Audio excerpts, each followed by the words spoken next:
All right. I'm going to go ahead and start the archive here. So we're going to start the stream. We've had our conversation. By the way, I'm sorry I didn't ask how you all have been doing. But I hope you're doing well. I'm doing pretty well, actually. I put up my Christmas tree last night. And Sophie hasn't broken anything this time. I didn't put any fragile ornaments on the tree. And, oh, okay. So before we start the stream and I tell you what we're going to be doing for the day, Whooper has beat me to it. Okay, we have a new emote. I set up my Christmas tree last night. And Sophie, if you don't know, Sophie knocked the tree over last year climbing it, and she broke a lot of my ornaments that I've had since I was a little girl. So this year we didn't put the tree up with fragile ornaments, we just put ornaments that can't break. But Sophie sat underneath the tree and was really excited, and so I took a photo of her staring up at it, which I thought was really funny, and then I posted it on Discord, and the Discord thought it was really funny, and somebody did a screen cap of just the face, and I was like, that would make a great emote. So anyway, we have a new emote. It's called Violence because Sophie's choosing violence at that moment. Her face is glowing red because there's a red Christmas light immediately above her, so she's very Sith looking. So if you would like to put the choosing of violence emote in your life now, I think that one should be freely available to everybody. But yeah, so that's the channel upkeep stuff.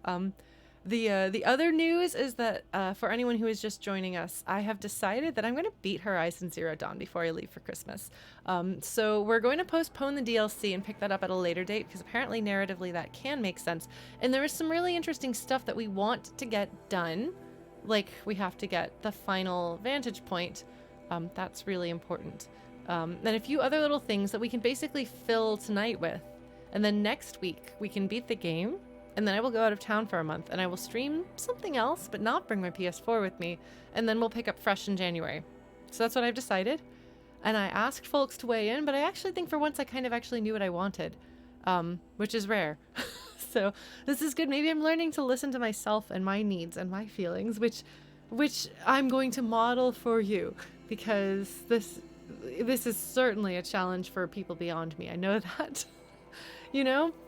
You get so preoccupied, so caught up with what is going to make other people the least amount of mad at me that I can possibly manage. Well, you can't actually guarantee that people aren't going to get mad at you, and you can't actually guarantee that you are going to make people happy, that there is no right answer that will allow you to S-rank life. So really the one thing you can control is the one thing you can know is yourself and what you need and what you want. So you might as well go for that and just do your best. So that's what we're doing. All right? Are we okay with that? I ask, kind of undercutting. It's okay. It's fine. I'm softening the blow, but that is what I have decided. So we'll maybe finish Stray this week. We'll see how it goes. And then in January we'll start fresh. Maybe we will play Disco Elysium. I don't know, Blue Glass, and that is a question for folks who know the game better than me, or we can just plan to stay up really late next week. I can prepare to do that. I can be prepared to do that. So, I'm gonna teleport to this campfire because there I saw it. Where was it? Where is it? I saw it. There it is. It's right here. Here it is. This Vantage Point. We want to go to this Vantage Point. Also, there's a city here. So I want to go to that. And also there's some stalkers and bellowbacks. I'm going to take the bellowbacks. I think they're probably less scary. Also, this is going to take a little bit. And we're going to see if we can do Nil's story. I really just noped out of this entire bottom region. It's got a lot of stalkers. Like, a lot of stalkers.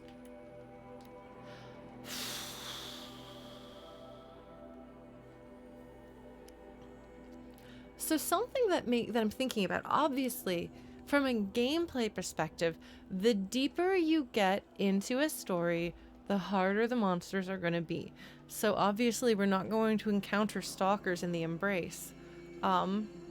Maybe we will finally get that bellowback heart. Perhaps. I should actually just fight stuff.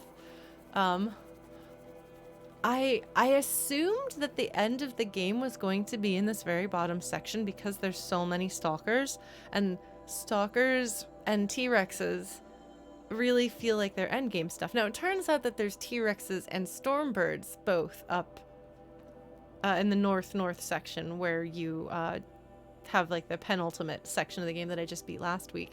But I wonder, from a world building perspective, is there a particular reason why Gaia would have had those robots be the ones to be made there in this particular region?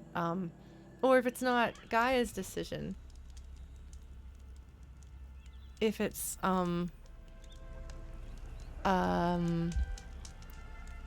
Hades' decision? I don't know. Alright, so I have the Mewtwo armor, which is not very quiet. So I'm going to, after all that... You know, there's going to come a time when I don't care about being quiet, and we're going to be fine. But right now I do care about being quiet, so we're gonna do this. What is Aloy? What critters are there? I should probably actually... Oh, chargers. Okay. Alright. That's not so bad. So, you ready to see if I get the bellowback heart? Because then I can get my advanced stealth armor, which is a priority since... Okay, I can just ignore those guys. Sweet, we're just gonna do that then. Just gonna creep along here. The music sure is ominous.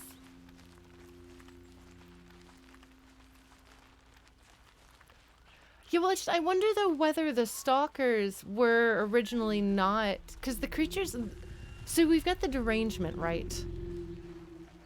And my question is, did the derangement cause these harder creatures... Hello, buddy. What are you again?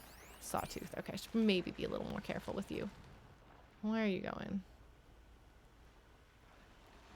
Like, did the derangement cause these guys to be out there? Or did the derangement just cause them to go crazy? Because we know that some of the creatures...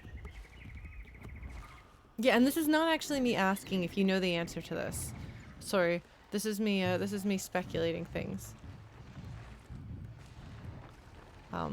This is, by the way, why we're being quiet, because I don't want to have to fight that if I don't have to. Oh, shoot. Shoot. Shoot. Shoot. Okay. Nothing to see here. Nothing to see here, buddy. Hold on. Okay. Fine.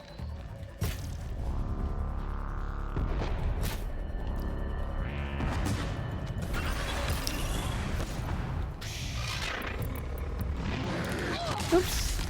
Okay, hold on. Okay, hold on. We're gonna see what happens if we do this. Shall we? You want me to... Okay, I want to do this. It's very exciting.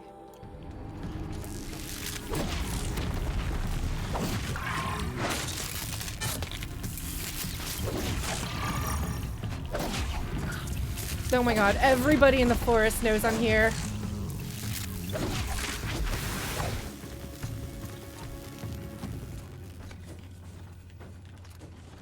Who's coming to kill me? That is a lot of them. I'm already gone. My goodness. Hello. Are those all the stalkers? They sure are mad. They gonna kill me? You gonna kill me? Scrappers. Oh, psh, whatever. Nobody cares about you. You're not scary. What about you? Are you scrappers? Yeah, you're scrappers. Psh, you're fine. Alright. I'm gonna change clothes. I'm gonna put on a medium silent hunter again. Okay. Man, somebody really wants to find me. What are you doing, buddy? Calm, calm. What are you doing, buddy? There's nothing to see here. Nothing to see here. I mean, I could take them, but I just don't want to have to fight like everybody. Did you see how many question marks there were? There were like a lot of them. Okay, those guys are gonna give up on me shortly. Yeah, they're like, whatever. Cool. Wait. Wait. How are they still after me? What is your deal, buddies? There's somebody else over there. What is their deal? I don't understand. I'm moving quietly. Okay. Are they question marking again? I don't see it. Okay. They are curious little fellows. Alright, well let's see if we can avoid angering us. Oh, I forgot to walk quietly. Avoid angering a stalker. Be nice. Yeah, scrappers are like, they're not scary, so I'm not really scared of them, but I also don't want to. It's mostly that I don't want anybody else, because that was a lot of question marks that were like, oh, what's that? Oh, hello. Hello, I think I found the bandits. What is that? A lance horn. Who else is there in the vicinity?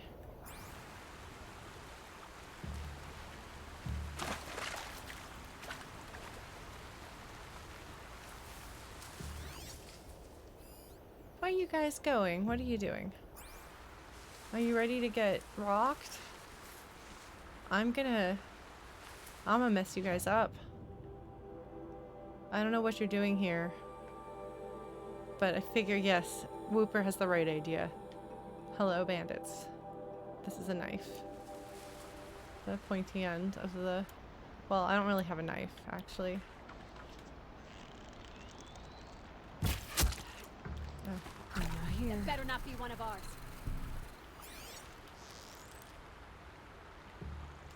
Oh, spotted some trouble.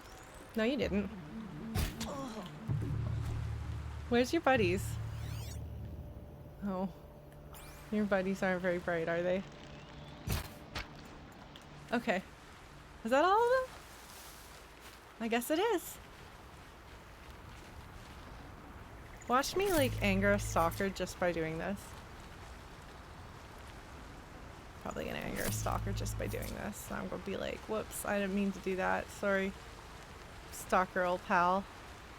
The stalker's gonna be like, nah, it's cool, Lauren. I get it. No, that's not actually what's gonna happen.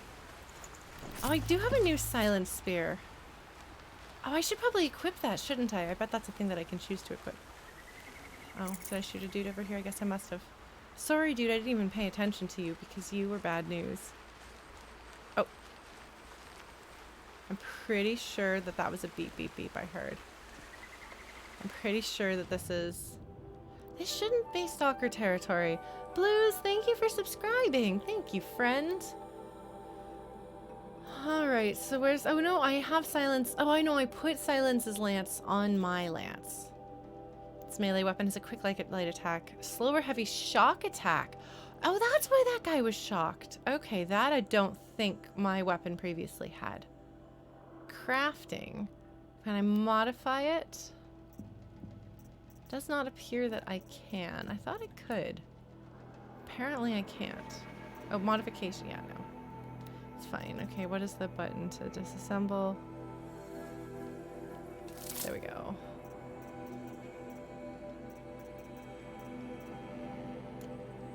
It doesn't seem to be able to. I'm just seeing bows here. So, I guess not. Maybe if I don't have it equipped? No, you can't unequip it. It's a spear. Alright.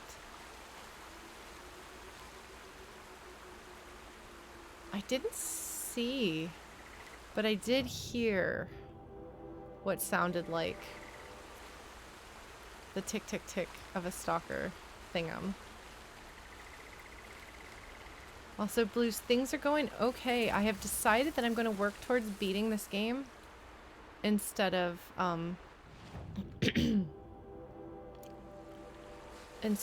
doing the thing that I was originally planning on doing. It's going to be a different experience because since I'm going to be going out of town, rather than do half the DLC and then go out of town, I'm going to beat the game properly next week. So we're gonna finish up some little side bits and then we'll go and do the DLC another time. So that's what we're doing. That's our plan. It's very exciting for me. Alright, so I am in the vicinity of whatever that is. I could go fight a bellowback and then fight this and then go there. Maybe I'll do that. Will you folks forgive me? We'll get to the vantage point eventually, but for now, we go fight some humans. I mean, the stream's already kind of been off to a fighting human start. What is this? Oh, it's a sign. Okay, so there's the town has shown up. I could go down there, or I could just go kill some bellowbacks. I really should fight bellowbacks. I really should get over my fear of fighting bellowbacks. You know? That's not a bellowback. That's a chocobo. That's a bellowback. We got here a bellowback, a chocobo, and another chocobo. Well, let's see.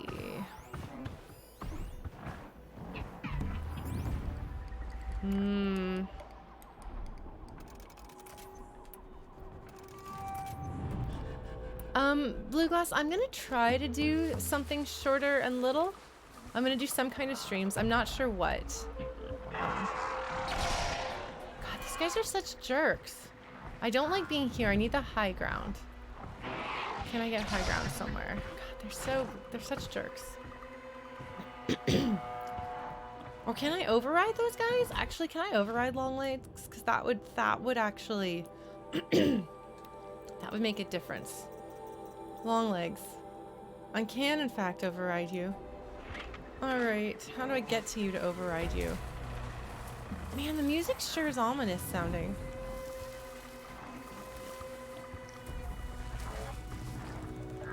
But yeah, I do want to do something in Tuesday.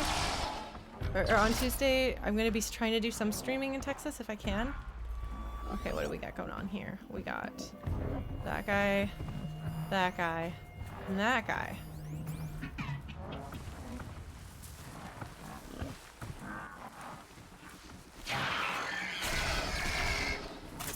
Nothing to see here? Jeez. Jesus! They don't really want me to do this.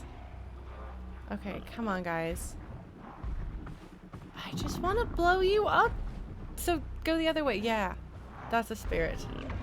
Go that way.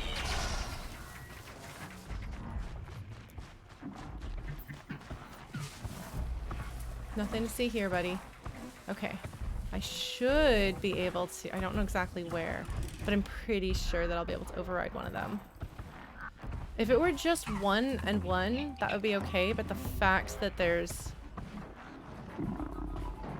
these three guys makes me nervous. So, we're gonna camp here for a little bit. Oh, jeez. Oh, jeez. Do you guys mind? They do mind. They definitely mind.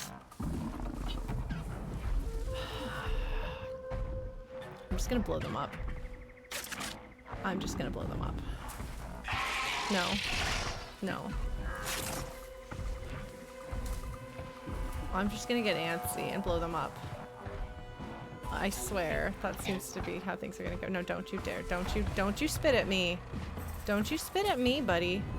I thought that you were gonna be... Do you guys... No, no, no.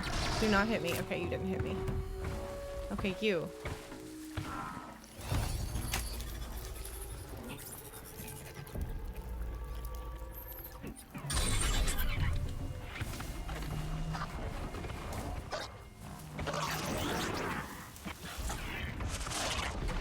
Oh, shoot. Somebody there sees me. I don't want to be here. Oops, that's the wrong one.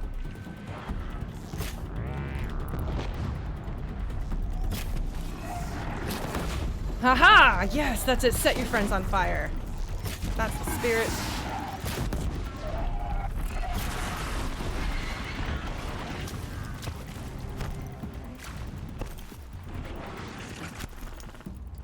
Okay, that guy blew up. Cool.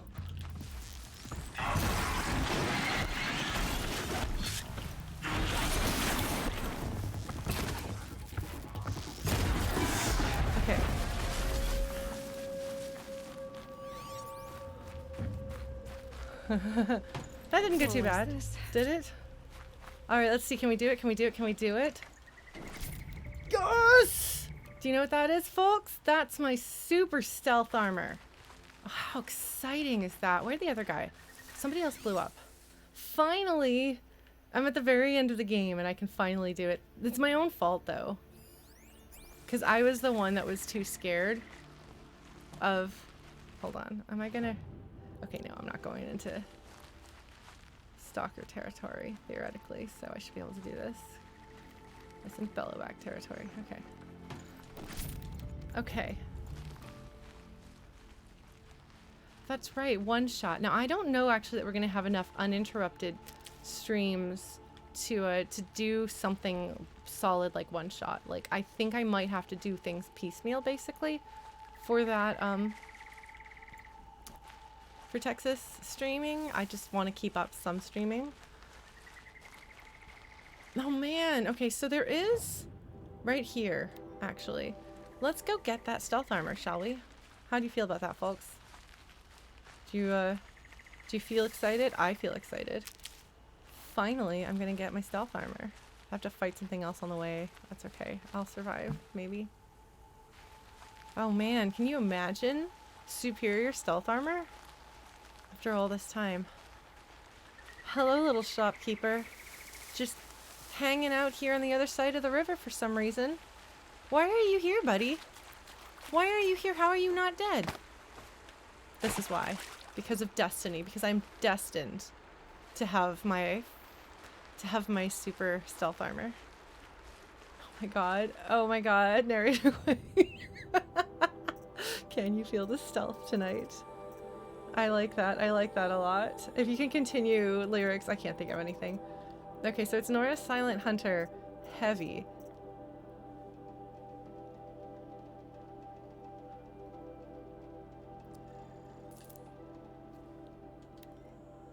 Yes.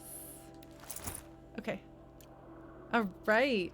Hold on. Now we got to gotta modify that outfit. We're gonna take things off of the old one of these here, and we're going to, oh, why did I have, I don't know why I had that equipped, but we're going to remove that, and then we're going to put whatever we want on here. Okay, resist melee sounds good. Resist range sounds good. Resist fire is also good. Resist everything. Can I just resist all the things? I'm gonna be fighting dudes, so I should probably resist melee and ranged. I think that sounds good. And then, oh, there's a whole bunch, there's more stuff. Whoa. More stealth. Oh, you know, I think I've actually got things here. Yeah, so I've got more. Here we go. We can resist more stuff. Yeah, that's what I thought. I'm gonna take this. I'm gonna take this one out. Okay, and then I'm gonna put that one in here. Because I can. Where is it? I just had it instead of here, resist ranged and stealth. There we go. Oh my god, narrator, wait, that would be amazing.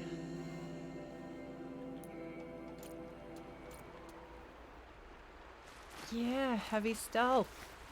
I'm gonna be so stealthy, you have no idea how stealthy I am. Well, actually you do, because you, all of you, you've been here with me for the stealthening. Let's go, I'm going the right way. I am going the right way. Let's go get our last bandit camp. Then we'll go get our last vantage point. Then we'll go to the town that's near here. And maybe see what's going on there.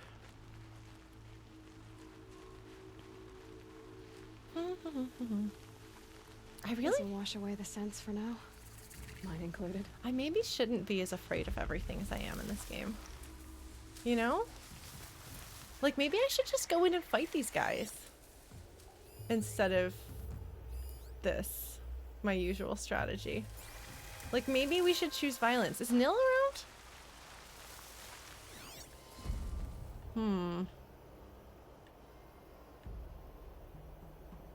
There's a rat. I could hunt the rat. That's right. We have an emote for that, folks.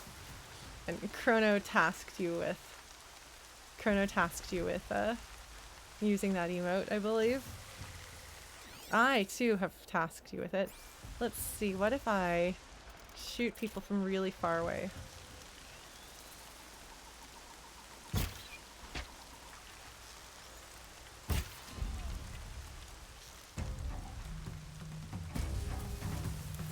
Okay, well, that didn't work.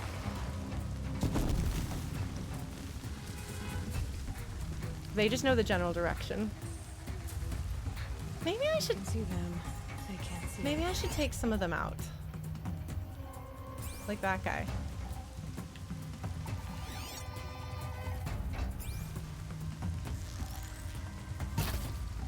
No, that didn't work. Okay, well, I'm just gonna creep away. Nothing to see here, buddy.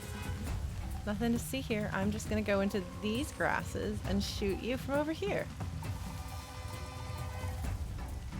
They really want to kill me. That guy, I'm gonna shoot that guy from here. Alright, they're gonna come over here and check this out. This guy's running up the hill. He's gonna do it. He's gonna come kill that. That's right. No one here. Yeah, you're all good. Don't worry, folks. That guy's like, whatever, it's fine. Oh, what? Oh, man. I was gonna get that guy. It's okay. Oh, he's not here. Shoot. So much for that. That's fine. These guys are slightly less dumb than previous iterations of bandits have been. So we're gonna go through here. Shoot some guys. Maybe I should take a more aggressive approach.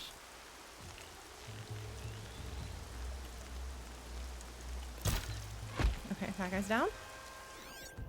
This guy's gonna come out here and he's gonna also get shot. Like that? I'm being aggressive. Look, I'm being aggressive, okay? This is an aggressive Lauren. This is a very aggressive Lauren approach. You should be impressed with how aggressive I'm being. Look, I'm actually approaching. Bandit Camp Blackwing Snag. Alright, Blackwing Snag. Okay, there's a dude around here. Okay. Aggression from a distance, yes. Okay, hold on. There's gonna be a dude. He's gonna come within sight. Sort of. I think. Oh no, he's not. Come on, buddy.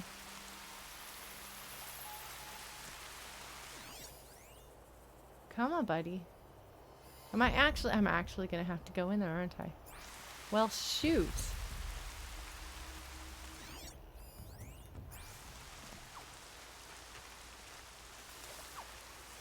Come on out here, buddy. Yeah, that's the spirit.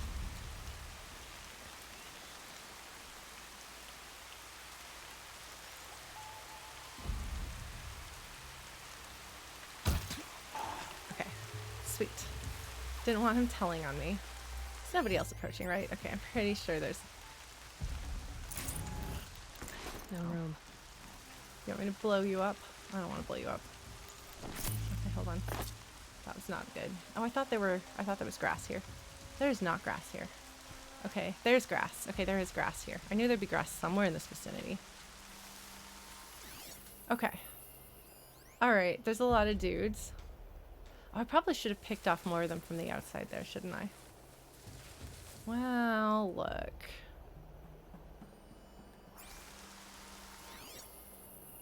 I don't actually know if Nil is at this one. Like, I don't see any friendlies. Usually there's a friendly, you know? Maybe I should climb a thing and then shoot a dude from up there. He could be slacking. It's just folks thought that I had finished his quest earlier and I hadn't, because I guess I did things out of order. What if I climb up here? Can I climb up here? Yes, I can. Okay, cool. We're gonna climb up here and we're going to shoot some dudes. What dudes are we gonna shoot? There we go. Excuse me. There you are. Okay, there's one down. I'm being aggressive, okay? This is aggression. This is me being relatively... okay, hold on. Quietly. There we go.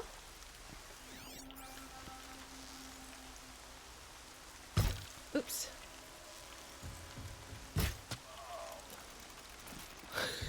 I'm being on the offensive, okay? For Lauren? This is pretty incredibly... Oh, I can't get to you yet. How many dudes are there? These are 2 dudes.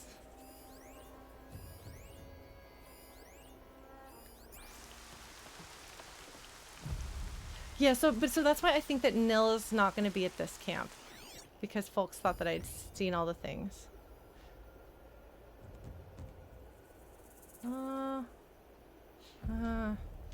I'm gonna have to actually kick a little spot.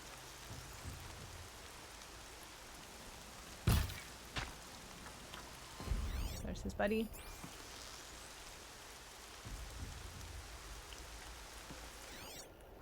Oh, come on. Don't hide behind that leaf, you jerk pants. There we go. Okay. I'm maybe a little high level for this area. Just a thought. Okay, there's a few more guys over here. Somebody's gonna discover what I've been up to, and that's not gonna be good for me. They've got a dude over there. They got this dude over here. I'm gonna shoot him. And then I'm going to shoot this dude. And then I'm going to shoot this dude? Maybe? What do we think? They're still looking. Where are you, buddy? Hold on. I gotta make sure I don't accidentally fall off the edge. Because that'll do me no good. Oops. Okay, that guy's down. Does he have any buddies to eat? I don't think anybody even heard him. I don't think anybody heard him. Buddy, old pal. Nobody knew you died. I'm sorry. He was like, I'm sad. There's a person here. I'm gonna let everybody know. But then there was nobody to know. Okay, hold on. You? Oops. Darn it! There is in fact a limit here. Okay, you.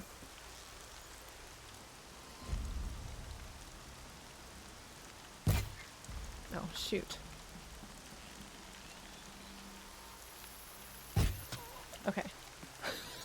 I'm being super aggressive. I'm being super unafraid. Look at me go. I'm usually really slow. I'm being super fast. This is the fastest that there has ever been, Lauren, in a bandit camp. Aren't you impressed? I love that my super aggressive approach still involves stealth. It just involves shooting people from the opposite side of the camp. Oh shoot, that's the thing that I want to be careful. Oh, wait, no. Okay, there's the dudes. Okay, how many other guys are there? Not a lot, I assume. Oh, darn it, there's a hill in the way. I hate that. That dude, I'm gonna have to sneak around to get. Because I don't want to get sniped. That's my job. My job is to snipe, not their job. Thank you, Blue Glass. I appreciate that you are taking my side when I call myself stealthy. Or rather when I call myself aggressive here. I'm being so aggressive. Oh, wait. There is lore. Oh, shoot. There's a lot more guys. Oops. Okay, well, we're gonna search the supply crate and then we're gonna find this lore. Where is it? It's a dead guy. That's not lore. Can't carry more. Man, you guys really want me to blow you up, don't you? Man, they want me to blow them up. So badly. Okay, hold on. Somewhere here. I'm distracted now. There's Braids will take forever to dry. Sorry, Aloy. Where? Is it down there? Well, I'm definitely gonna have to find that. So, we will, yeah, it's like, this is... Oh, wow. They got a lot of stuff up here. Okay, well, I'm just gonna loot them. They really want... Do you see how much they want me to blow them up? They're like saying, Lauren, please blow us up. But do you want me to set you on fire or something, buddies? Where is... There it is. I found it. It's called What Scares Me from Izzy Mandel. Interesting. I don't know if that's a name we've heard before. All right, you ready? We're gonna read this and then we're gonna go back to shooting guys. Okay. From Izzy Mandel to Merc Oslo. Subject: What scares me? Merc. Remember what I told you in my last message about how scared I am? Well, I figured out what scares me, and it's not the bots. I mean, yeah, they're horrifying, but when we finally come face to face, I'll either live or die. And the starkness and simplicity of that binary is, well, reassuring. What scares me is how much I like this, how a DEW feels in my hands, the kick of a coil gun. Jesus, Merc, we lived in a squat for 3 years, matching mohawks, spent our days throbbing off Razorwing or Duster, nights thrashing off slam-funk gigs. We were goddamn anarchists, and now this, discipline, jargon, uniforms, and I like it? That's what terrifies me, Merc. No crisp, reassuring binary here.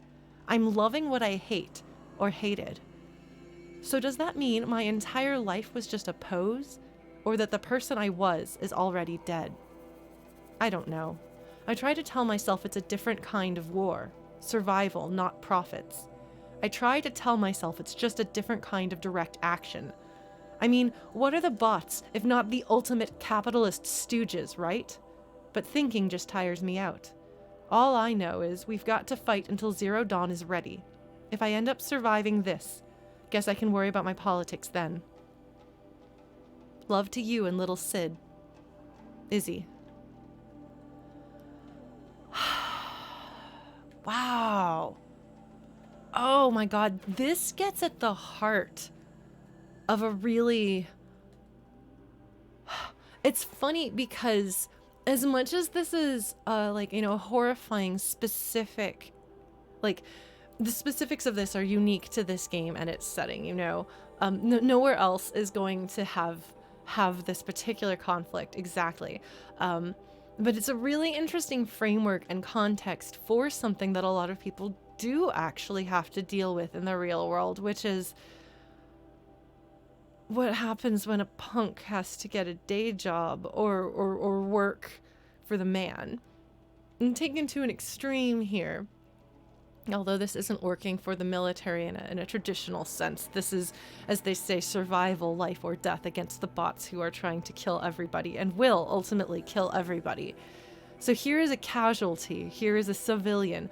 We've seen a little bit actually about the civilians, but not with confirmation that it was the battle against the bots to buy time for Zero Dawn. I find it really interesting that they've chosen for this example for it to be a punk anarchist enjoying the feeling of being in the military in a way. Because what does that mean? Does that mean that you don't care about your politics? Does that mean your politics are different than you thought? Does that mean that circumstances change our beliefs? Does that mean that we become more pragmatic and less idealistic as we get older and have more choices we have to make and more responsibilities and consequences than we did when we were young and free? Which is frequently what the story is when you have former punk anarchists turning corporate. I like taking something as mundane as that and putting it in the context of this existential battle with an ultimate robotic force of death. Because really, this kind of question about one's identity and one's value system it's simultaneously like one of the most important things in the world to you as an individual, and also incredibly navel-gazy, self-focused, and irrelevant to anyone outside of you. And so in the face of what we, the reader, knows to be guaranteed death, there is no chance that this person is going to make it, and there's no chance that society is going to make it. We know that they're doomed. This person does not know that they're doomed. This person thinks that they're fighting to buy time for Zero Dawn, and that'll be okay. That'll be the salvation of mankind, in a more traditional salvation of mankind kind of way. I just, in the face of this really, really dire life or death situation, I do love that they are questioning their politics. They are questioning their identity and what this means. It's very human. I would probably be a person who found myself overanalyzing myself and my nature and who I was and what I was doing and what that meant about me, even if I was fighting to the death.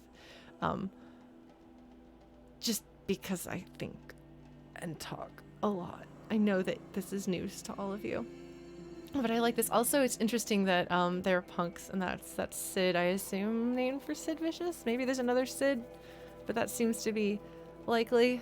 But love to you and little Sid. And Merc is not that person's given name. I think Merc is that person's punk nickname. Well, Aloy definitely cares. She cares greatly. And you can assume that she reads these and pieces things together. She doesn't directly reference any of these optional bits of story because they are optional, but she picks up bits of story and references them and talks about them and interacts with them, the ones that are actually relevant to overarching plot, as opposed to the little hidden stuff like this. Well, this is one of the most interesting ones we've gotten in a while, and there's a whole lot of these text data points that I have not found, and I was actually wondering what they still held for me. We've still got that one AI that's rogue, and I'm really curious whether that's going to come up in the sequel or what. Because it really does feel like, I don't know, someone or something else is involved, potentially. I don't know. Okay. Was I supposed to enter from that side? Is Nil on this side? Was I supposed to come from that way? Probably.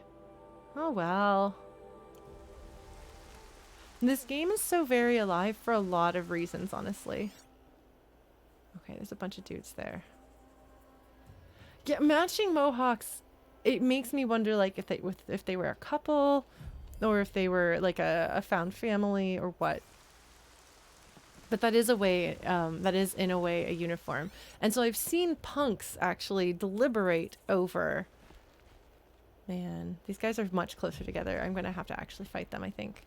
I've seen punks deliberate over whether the standard punk dressing style actually is punk or not, because you're showing that you belong by dressing in a certain way.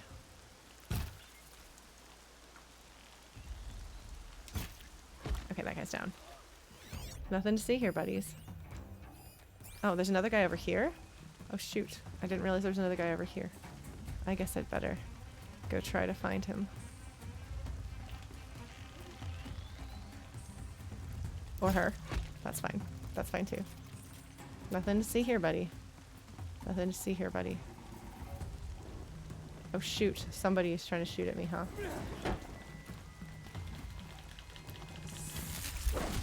Jeez. They must be the bandits' prisoners. Where are they?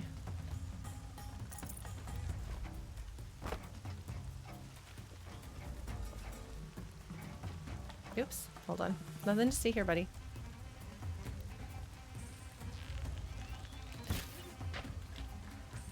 Okay, well, here we go. We're gonna be aggressive. I did say I was gonna be aggressive. I'm gonna be aggressive. I'm gonna shoot you in the face. Oops. Oh, maybe I'm not gonna shoot you in the face. Okay. Oops.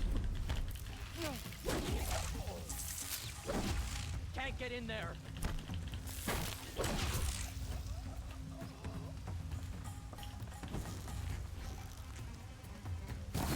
Oops, that's the wrong. Okay, hold on. Where's the rest of your buddies? I gotta get them. Haven't you got anything better to do? Where are you? Come on, there you are.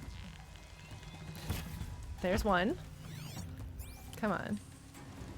There's gotta be more of you around here. Oh no, buddy. Oh no. Oh no. I'm sorry. I got a sass. Are you the one last guy? Are you the last dude? Da da da da da da. Da da da da. Da da da da. Oops. Oh, buddy, come on. I can't hit you if you're there. Oh, psh. Okay, well, we're gonna... I should've... There we go. Okay. Are there more guys? Okay, there's not more guys. Okay. Alright! I didn't rescue the people. Oh, I guess the people are gonna get rescued. Okay. New side quest. Cause for concern. Farewell. Talk to Nil. Okay. Alright. I do have an end of Nil's story. Okay. Alright. I guess he must be around somewhere. Okay, well I guess we'll go get stuff. Okay. Is alive and in the palace. How is my oh, I guess Nil will be out here. How is my score on aggressiveness here? Do I get credit for this one?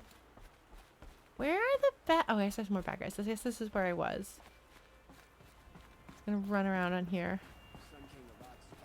Yeah, I would have been really disappointed and annoyed if they'd said like, "Oh, sorry, you did it out of order. You can't finish Nil's story." I'd be like, "But Nil is my friend?" Question mark. Friend. Pretty sure friend. Man. Okay, these guys just made their camp kind of silly. Look at this. I could have had this high ground. What would I have done if I mean, I would have just shot them from farther away. That's what I would have done if I'd had this high ground.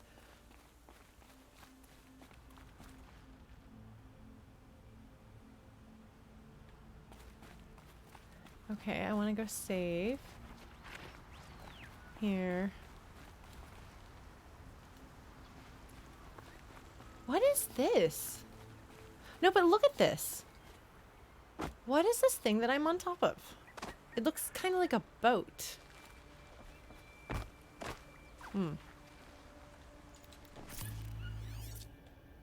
Doesn't it?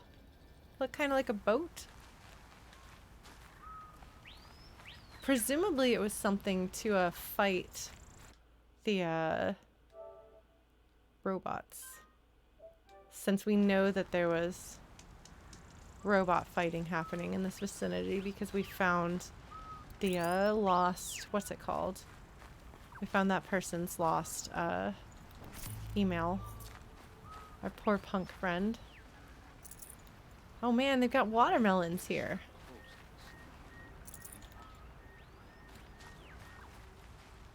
There was something. What? Okay. So now we're actually like, oh! Probably should have rescued the people. If I'd rescued the people, maybe they were being kept in here. No. It's interesting. This does look kind of like a plane, doesn't it? A plane of some sort. I love that you can figure that out kind of from the wreckage, that you can run around the wreckage of these places, you know? There was a person that I could sell stuff to.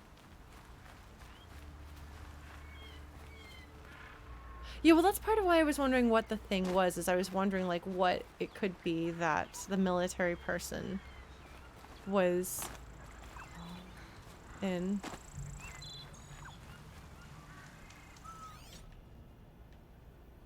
Hello, Karja prisoner. You're not a prisoner anymore. You are free. Gonna go shoot some bad guys? Oh. And then there's somewhere around here is the person that I can just go sell some of the stuff that I just picked up. And then we're gonna go to Nil. Scum. Sending killers after the Sun King. Alright. Oops, that's the wrong button. Okay, sell. I have so much junk. Oh, but I could trade these for things. That's I have to be fair, I have a lot of desert glass. I probably don't need this much, do I? Probably don't need all of these watcher lenses either. Or all of these scrapper lenses. I could probably do without some of those. You know? I'm good at this. I stockpile things because you never know when you want to buy a thing.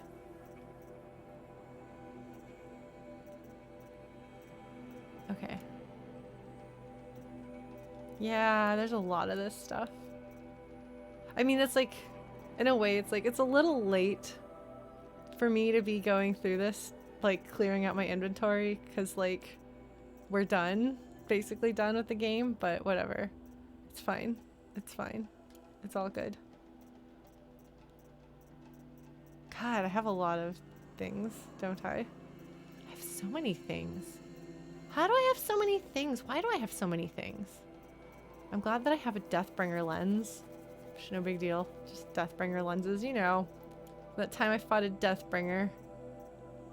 No big deal. I think I could probably sell some metal vessels.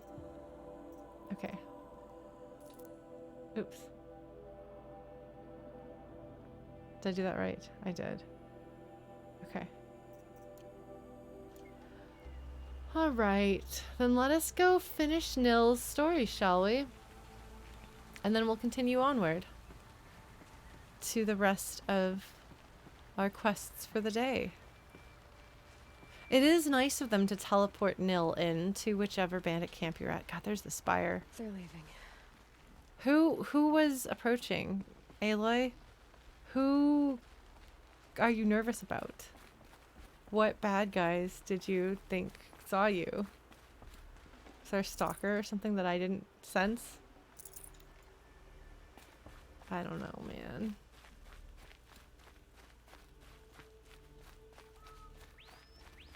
Did I fail to talk to him in advance? Yeah, he was on the north end of town, so actually maybe that was where I was supposed to start. Well, I missed my chance to talk to him. Apologies, if so. Alright. Yeah, I know, Blue Glass, that's definitely the way that I am, so I do appreciate that they say the money stuff is only good for money. Even if I still can't part ways with some of the things that are mostly only good for money. It's not like I need the money anyway. Alright, Nil. Everybody's problematic fave. It's so bittersweet. Like a smile through bloody teeth. What's the matter? You look disappointed. Oh, the bandit clans are gone. I hear another turned back at the southern plains. Just at a sniff of the legend we carved. That's what all this bloodshed was for. To end the bandit threat. But now there's nothing left to kill. Unless... No. I guess this is our last farewell. After all we've been through, this isn't the place for that. Uh-huh. There's a mesa south of Meridian with a view of the spear shafts. Meet me there. No, game. I don't want to do that. No. Yes, I would say cause for concern is correct. I am concerned.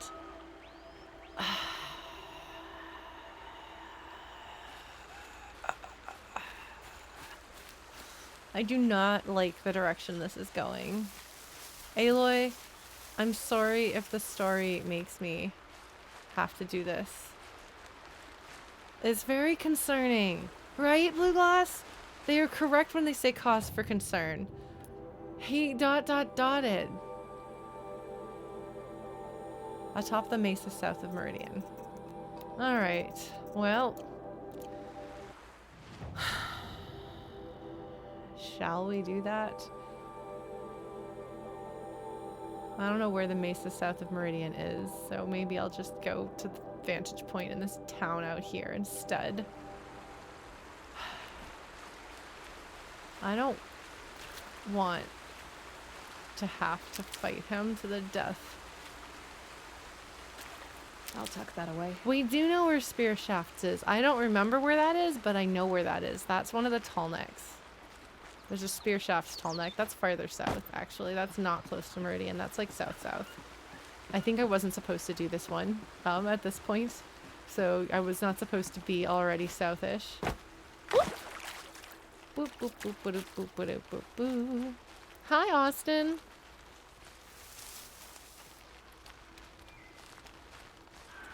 I'm trying to get to a viewpoint. I mean, yes, it's Vantage time. It's Vantage and story time. We're gonna go visit the town that's near there too and probably fight some stalkers. I don't want to fight stalkers. They're annoying. But I guess I can probably take them. Do I have... I should probably make more arrows just in case.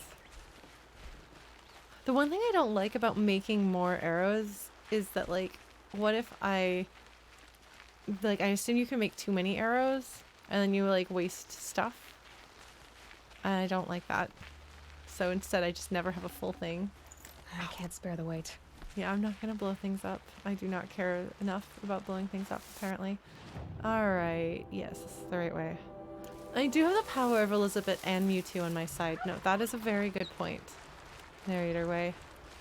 Am I on the right way? Yeah, we're gonna try to skirt the possibility of stalker territory as much as we can.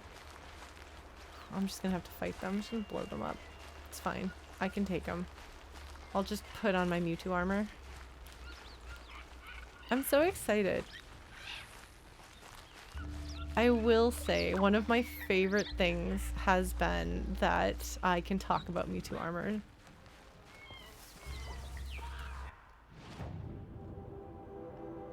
Yeah, Austin, that is what it is. I am tying up the loose ends.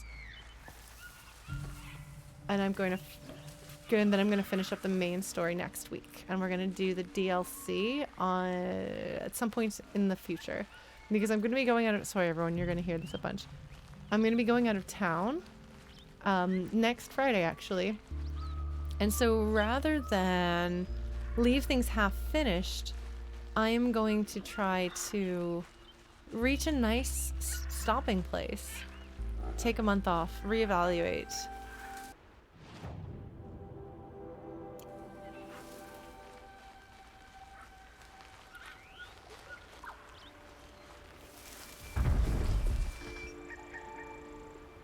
Oh, there it is.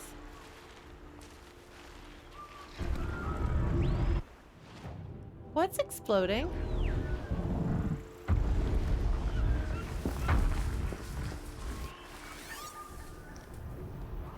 It's not just me, something's exploding.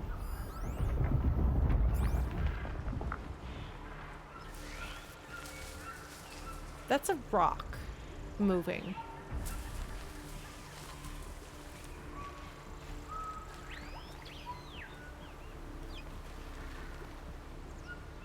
I'm nervous.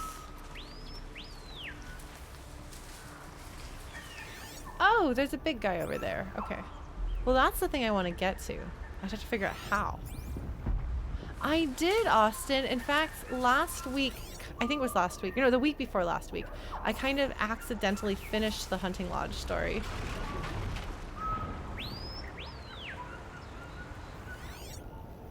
What are you fighting, buddy? Oh shoot, it saw me. Well, that's not good.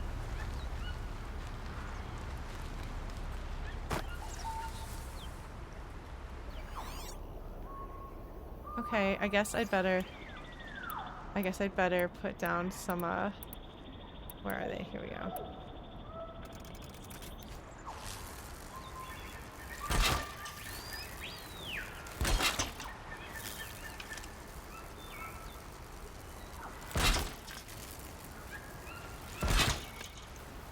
Okay.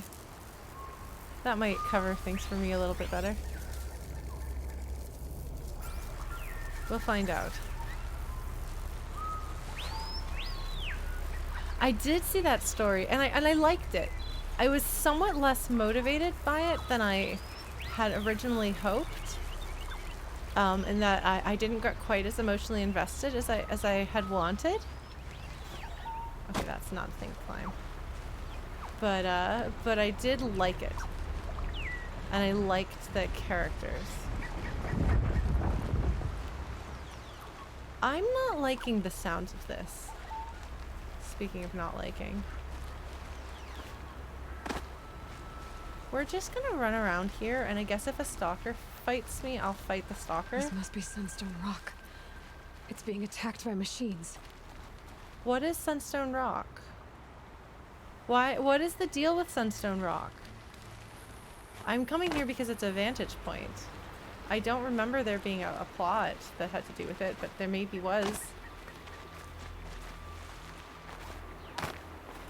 Okay, there's nothing to climb here.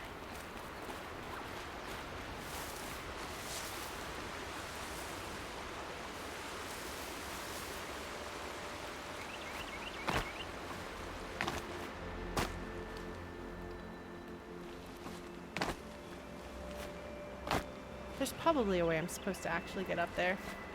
Oh! When in doubt, Skyrim horsey. Oh! That might not be the right answer here, though.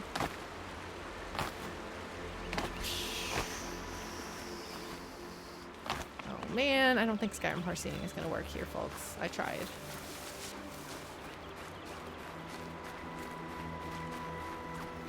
I'm just curious what Aloy's reacting to. What is low on health over there?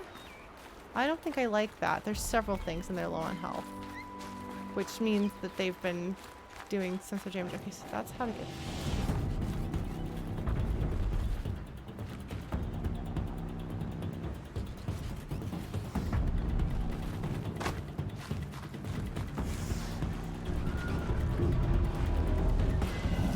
Okay, hold on.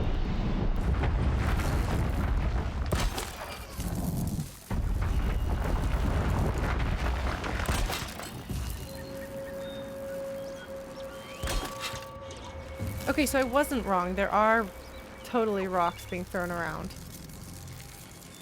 Oh shoot, oh shoot, oh shoot. What are you? I guess you gotta be a behemoth, huh? Alright, sure could use one of these people being in front. Is that 2 behemoths? Can I fight 2 behemoths? I'm not sure I can. Are they fighting each other? It kind of looks like they might be. No, they're fighting people. Oh, there's people fighting them. Oh shoot, I can't let them die. Alright. Oops. That's the wrong place for that.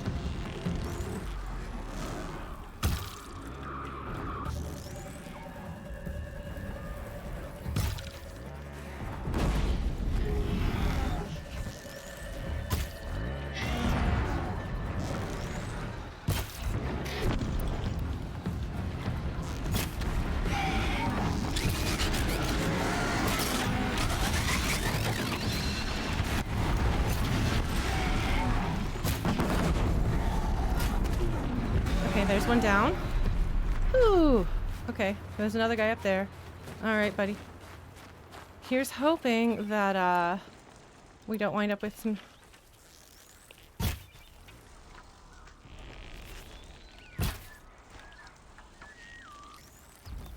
Gonna hit your butt, trying to knock some parts off of you.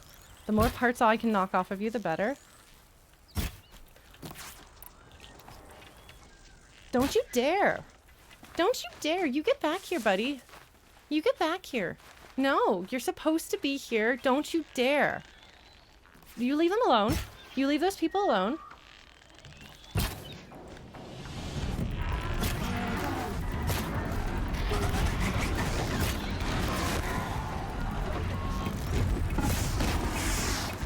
Now to find out what caused this.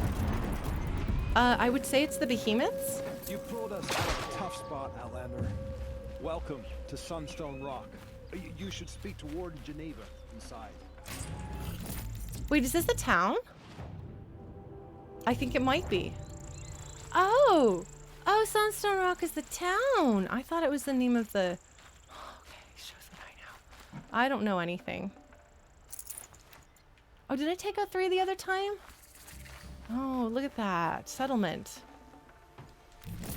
Should have brought a cart. Shush, Aloy. Okay, let me take care of that. Wow, those were some good modifications. I guess I should maybe get rid of some of these. Thank you, folks. Thank you for cheering me on. Resist shock, resist freeze, resist. There's just too many. Okay, we're gonna get rid of that one. Handling fire, handling tear. This one, yeah. Just if you've only got one thing, I'm sorry, but it's just not worth it. Except for maybe just damage up. This damage up is pretty good. Yeah. Okay. May the sun light their passing. Yes. Absolutely. I'm sorry I couldn't save all of your friends. What the heck happened to make that happen? Alright, I am going to take this. I'm gonna not take that because that is corruption. Not corruption, guess. Hello? Where am I? I was gonna do... The vantage point is still out here. Okay, okay. Oh, I bet this is it. I bet this is it. This looks awfully like what I'm supposed to climb up, doesn't it? Look at this. They're like, you will not be able to climb up until you've defeated the behemoths. We are gonna make sure you cannot Skyrim horsey your way up. Sorry, Aloy. This is gonna be a rough one, honey. At least coming down is gonna be a lot easier. Man, that sure is a dramatic climb though, isn't it? Alright. Wait, that's the way down. Is that the thing? Where's the... Is the vantage point there? There's a supply crate. Yeah, I think that's it. Okay. Okay, we're gonna do this. Okay. Here we go! Are you ready for our final vantage point, friends? Oh man. Wow, there are a lot of resource supply boxes here. This is definitely late game stuff. You know, the Vantage story has been one of my favorite parts of this entire game. It's so good. It's so good. I would so happily read short stories written by this team. Apparently there's a VR game that is a side story, a completely not Aloy-centric side story that is happening at some point in the future. I bet it will be very good because like anything that's a short story written by these people, like they're really good at stories, they're really good at characters, they're really good at writing. All right, let's do it. Oh, hold on. There we go. Monument Valley, I've heard of that place. There's Sun's headed for the west. Car, dirt Keep buggy. your guard up. Okay. A pocket shitstorm tour day 7. I was 3 months out of rehab when we went camping out here. Wyatt went to sleep early, so it was just the 2 of us when we stayed up and watched the Perseids. After, as we talked about the stars and space tech, I suddenly knew what I wanted to do with my life. Now we have all of them. Now we can put them together in order. Wrong one. Here we go. That's it.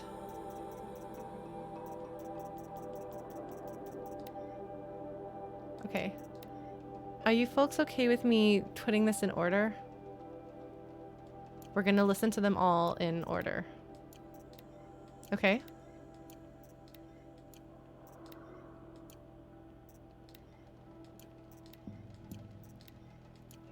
Okay.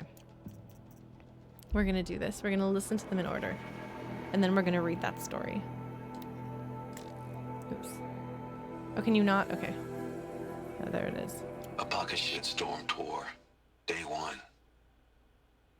Where better to start than at the end? Or where the end started, anyway. Ground zero. Where it all came crashing down. My career first. Then everything else. And I mean everything. We're reading I'm going to read the other stories in order to. Are you ready? I know that we've read these before, but I want to piece them together and experience them as one story. Okay. Hi, Ma. Remember how ecstatic we were when I landed a job here? Aerospace control engineer at Faro Automated Solutions, straight out of Stanford U. Saturday, I was tossing a mortarboard. Monday, I'm an employee of the biggest corporation on Earth. Starting wage, 6 times basic. It was a dream come true, yours as much as mine. When I found out I'd landed the gig, I waited until graduation day to tell you in person. You were so proud. You hugged me 5 minutes straight, laughing and crying at the same time, saying over and over, onwards and upwards, the start of great things. I thought so too. It seemed as though nothing bad would ever happen to me, to us, ever again. But bad did happen, of course. More bad than I ever knew was possible. And while I can't blame FAS for making you sick, Metallurgic gets the credit for that. I can sure as hell blame Faro for the rest. But let's talk about the end of the world later. It plays a part in this story, of course. If I hadn't found out what was coming, I wouldn't be doing this, leaving these time capsules behind. But the apocalypse isn't the story I want to tell. This is going to be about our family, about us. It's time to get going. I've spent enough of my life in the shadow of this place. I've got 11 more Vantage spikes in the trunk of the Sabara I rented, and some pretty good ideas for where to sink them. So let's get the hell away from this place and start sinking.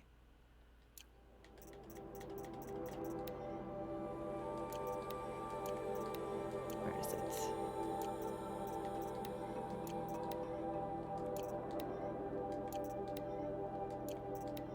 Is it going to be the last one I check? Yeah. It's the first one here. A pocket shit storm tour, day 2. My father guest lectured here.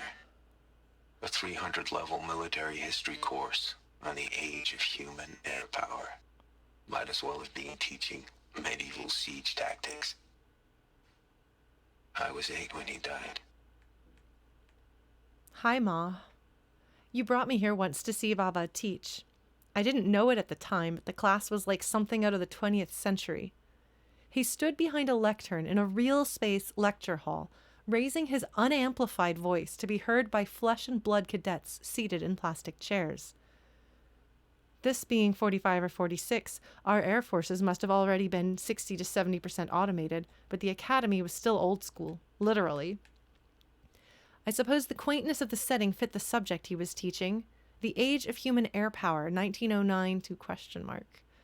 The cadets probably thought the question marks were wishful thinking or willful ignorance. From their perspective, the era of the human pilot was already over, but not for Baba. I can still see the medals he kept in that drawer in the bedroom, the inscriptions in Sanskrit. Touch the sky with glory, you said one meant. Even as a Commodore in the IAF, he'd kept flying. He still remembered what it was like to sit in a cockpit with his hand on the stick and his finger on a trigger. And that's how he died. June 5th, 2048. At the funeral, some Metallurgic International reps said we should be proud he died defending free markets.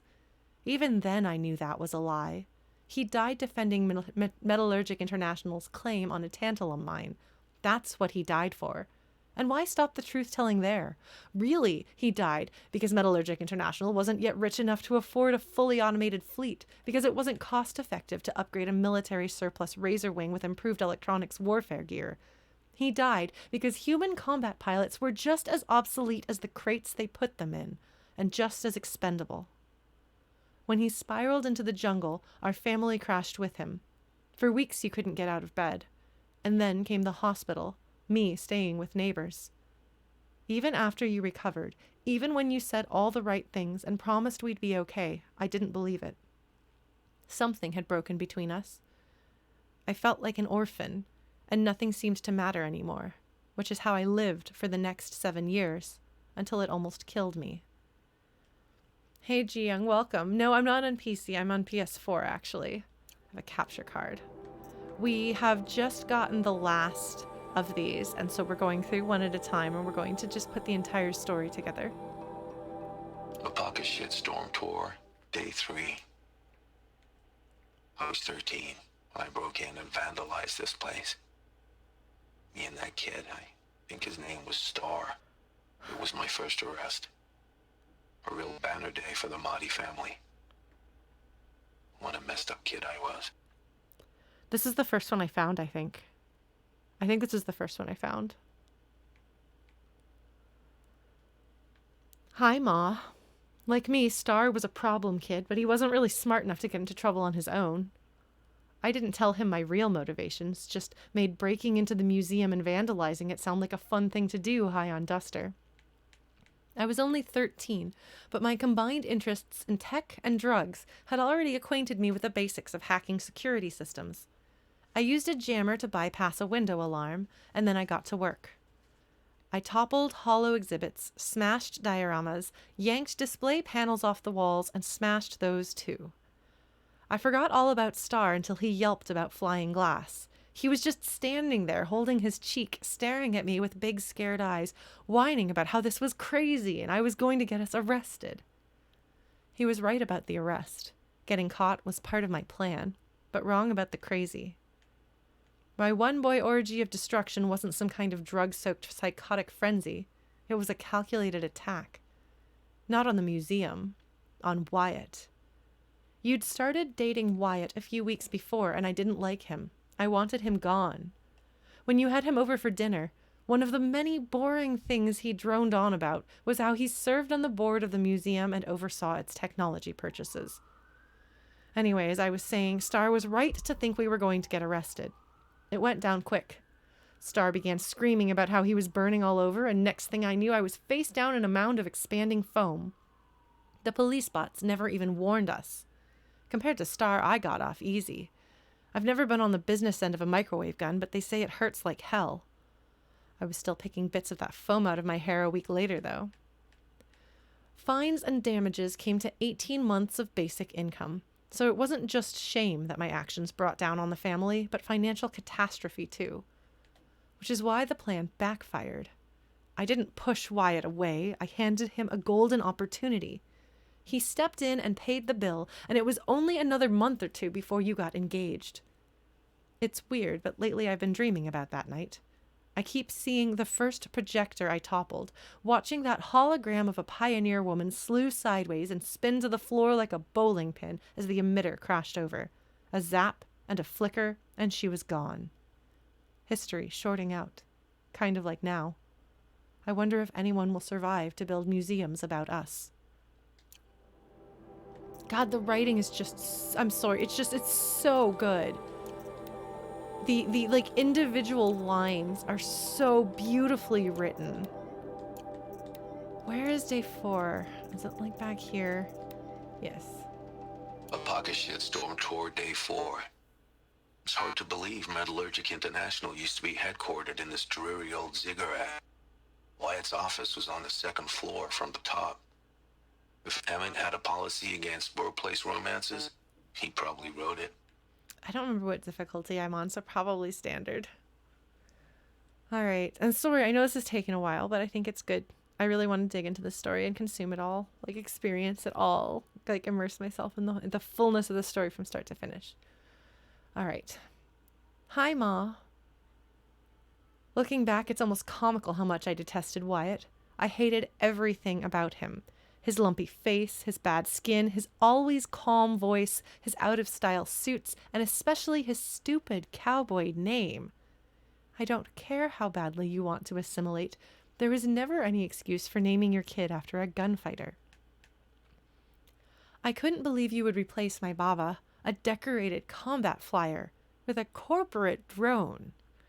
So I made it as hard for you as I could. I was beyond cruel. I accused you to your face of only being interested in Wyatt for his money. Called you, my own mother, a gold digger and worse. Refused to attend the wedding, then got myself arrested the night before just to cinch the point. It took me years to understand the obvious. Of course you married him for his money. For my sake, not yours. Before Wyatt, the job you were working didn't even cover food and rent. When you didn't get overtime, we slipped deeper in debt or went hungry. You literally couldn't afford to spend time at home, let alone pay for childcare or rent a nanny bot. Meanwhile, your son was out of control, a truant and a thief, not even out of junior high and already a drug addict. If you'd only had yourself to worry about, I think you would have politely refused Wyatt's interest. You were no stranger to hardship. Compared to what you went through getting out of Calcutta in 2037, simple poverty probably seemed like a cakewalk. You knew how to survive. But your son didn't. I was headed nowhere, at ramming speed. You married Wyatt to save me, for the stability and opportunities his money could provide. It wound up working, but not as smoothly as you hoped. Before I could be saved, I had to die first. But that's a story for the amphitheater. I think that was the second one I found. Here we go. The Pocket Shitstorm Tour, Day 5. The amphitheater. The Grey Swarms opened for Turtle Smash the night I OD'd here. Or so the police report said, anyway. I was 15 years old. When I woke in the hospital, 2 days later, your face was the first thing I saw. Was this the one that was in the Red Rocks Amphitheater? I'm pretty sure this was it. This is the one that I wanted so badly to get, even though the monsters defending it were way above my level. So I developed a Lauren technique that has served me well throughout the game, which is to say, stand somewhere in the high ground at a distance and location that breaks their AI and just shoot them while they try to figure out where you are and aimlessly run at the wall. I am a very brave fighter. I am a true warrior. Hey, it works, right? Hi, Ma. I don't remember anything about the concert, the bands, the music, the crowd. I was too throttled on Skydive and Snake that night to distinguish the thunder of Bashcore from the roar of blood in my head. And then I ran across a pusher who was selling Razorwing for $8 a tab. That's right, Razorwing. A certain designer stimulant named after a certain late 30s fighter craft that our family had a certain unpleasant association with. So I declined the offer, heeded the ominous portents, and got the hell out of there. Right? Or maybe what I did was buy 4 tabs and take them all at once. Yeah, did that. According to the police report, I went berserk and attacked the pusher, then set fire to his stash, and then went after the security drones that showed up. I didn't get far. The drones put 50,000 volts through me, which wouldn't have been such a big deal if my heart hadn't already been hammering along at triple time. The shock flat out killed me. The medbots came fast as they could, but the first glitched out and the second got hung up in the crowd, so I was dead for almost 2 minutes. And even after they revived me, my condition was touch and go on account of all the substances sloshing through my veins. When I came out of the coma, your face was the first thing I saw. You'd been crying. Your makeup was smudged, dark lines down your cheeks. When our eyes met, I expected you to start yelling. And weak as I was ready to yell back. Not even a coma could break my defiance. But you didn't yell. You quietly asked Wyatt to wait in the hall, then pushed your chair right up to the edge of my bed and took my hand. I wanted to jerk my hand back, but I couldn't. It wasn't the strength of your grip that stopped me, but the warmth of your hand, the gentleness with which you took mine. When you spoke, your voice was quiet, just above a whisper. When I lost your Baba 7 years ago, you were my only reason to go on living. Your gaze lifted to the medical equipment surrounding us, the tubes and blinking lights. You shook your head. Why do you live like no one loves you? Don't you realize that if you die, all my hopes and dreams, and all the hopes and dreams of your father, die with you? You reached out and touched my hair, and like a thunder crack, I broke. Or maybe I was just snapping back together. I lay there sobbing for what felt like years. The whole time you never took your hand away, and I didn't either. The next day, I had agreed to go into treatment. I wish I could say I never picked up again, but as we both know, that's not exactly how things turned out. I have to pause here for a moment to point out what they're doing as far as paralleling his story to the story of the world. If you die, all my hopes and dreams die with you. Like this hope for the future, that we in Aloy's time are the future. As long as we live, what Elizabeth and her people did is worth it. As long as we live, their hopes and dreams live on. And so it's not just that we are tasked with saving the world for the people in it now, but we're tasked with saving the world to keep alive the hopes and dreams of the people who came before. And I think that's very, very intentional on their part, and very beautiful.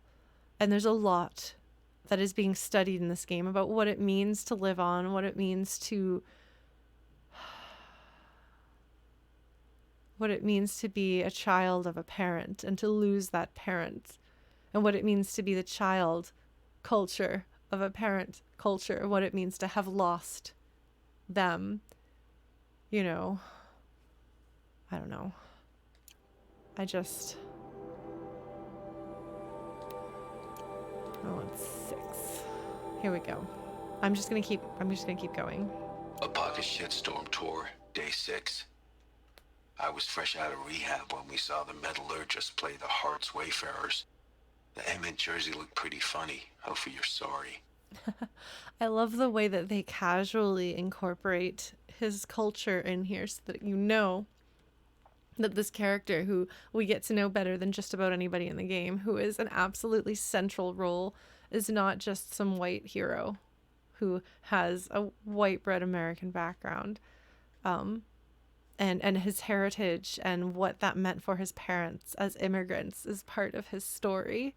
And even though it's many years in the future, well, many years, decades in the future from where we are now, it's still relevant to the experience of refugees and immigrants in our era. All right. Hi, Ma. So this would have been late May or early June. I was only a week or 2 out of rehab, still feeling pretty raw, pretty jangly about sober life. You'd already gone toe-to-toe with Mr. Gerson, that jerk principal who tried to block my readmission. I was looking at 8 weeks of summer school to make up for all the courses I'd flunked, but I didn't mind. Without drugs, I didn't really know what to do with myself yet, so I welcomed the structure. The metallurgists were playing the Wayfarers, and as usual, Wyatt had boxed tickets. But this was the first time I'd agreed to go. Hell, it was probably the first time I'd ever agreed to do anything as a family. In retrospect, I'm surprised Wyatt was willing to bring his hellion stepson to a public event so soon. I'd seen teams slug it out on Hollow before, of course, but seeing it in the real was a whole other thing. The size of the machines, their speed, the way they bashed each other to pieces, it was intense. All at once, my fascination with tech, which had kind of faded as I'd sunk into the drugs, came roaring back. When Homie Raman, I'm sure that's not how you say it, would it be Homie Rahman, the team's chief engineer, stopped by the box at halftime, I was all over him, blasting him with questions like a one-boy press conference. God, I love that phrasing. Looking back, it wouldn't surprise me if you took me to that game, hoping to get me excited about tech before I headed into summer school. Or was it that you wanted me to catch a glimpse of corporate privilege? It was always your dream that I'd end up in engineering or business. Well, there was plenty of engineering on display when Connor 12 scored with an 18-meter rocket jump, and plenty of VPs and even C-levels in the box with us when we cheered the goal. Yeah, it was a setup. You knew what you were doing. Always did. He says that affectionately. He's resigned, affectionate, proud. Okay, so I want 7. I do not have a good... Here we go. A pocket shitstorm tour, day 7. I was 3 months out of rehab when we went camping out here. Wyatt went to sleep early. So it was just the 2 of us when we stayed up and watched the Perseids. After, As we talked about the stars and space tech, I suddenly knew what I wanted to do with my life. This is the new one. This is the one we just picked up. Hi, Ma. It was August. Summer school had wrapped, and I'd aced my courses, so I was heading back to 10th grade with a good head of steam. As a reward for my studies and my sobriety, you and Wyatt gave me a Fullerton Labs Astro Prodigy and took me camping to watch the Perseids at their peak. I was amped. Wyatt spent all afternoon struggling with a self-constructing shelter he'd bought for the trip, until finally he gave up and built the damn thing manually, well, the sleeping pods anyway, while we made a fire and cooked dinner. It must have taken a lot out of him, because Wyatt was nodding off at dinner and went to bed soon after. As night fell, we sat and watched the meteors streak across the sky like fingernail scratches, marveling at their abundance, laughing our delight. After an hour or so, you asked me to teach you the constellations, so I launched the Astro Prodigy and played Professor, spouting off about each star group as the drone magnified them. Later, I had it zoom in on the Odyssey, which was still being constructed in orbit back then. It was another year or two before they abandoned it. We could actually see the robots building it, zipping across the hull like little fireflies. So I jabbered about that, which got me started on yammering about the robots that Pharaoh and other corporations, even Metallurgic, had begun sending up to mine helium-3 from Luna and metals from the asteroid belt. The more I spoke about space tech, the more excited I became. But I was getting cold, too. Deserts at night are like that. So I sat back down next to you and we huddled under the camp blanket. For a little while we were quiet. I wanted to say what I was thinking, but it felt ridiculous. But then Wyatt snored explosively from inside the shelter, and we giggled, and our laughter seemed to make an opening for me to just go ahead and say it.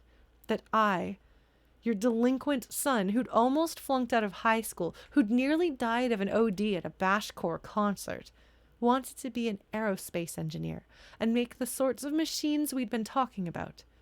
Robots to gather resources in the solar system, maybe even ones that could travel to other stars and colonize new worlds. You looked at me and smiled. Then that is what you will do. And then you looked up at the night sky and said, very plainly, as though it was a simple fact, "You will write the story of our family across the stars." School started the next week, and I never looked back. We've heard him reference write the story of our family across the stars before. This is where it starts. This is where it begins.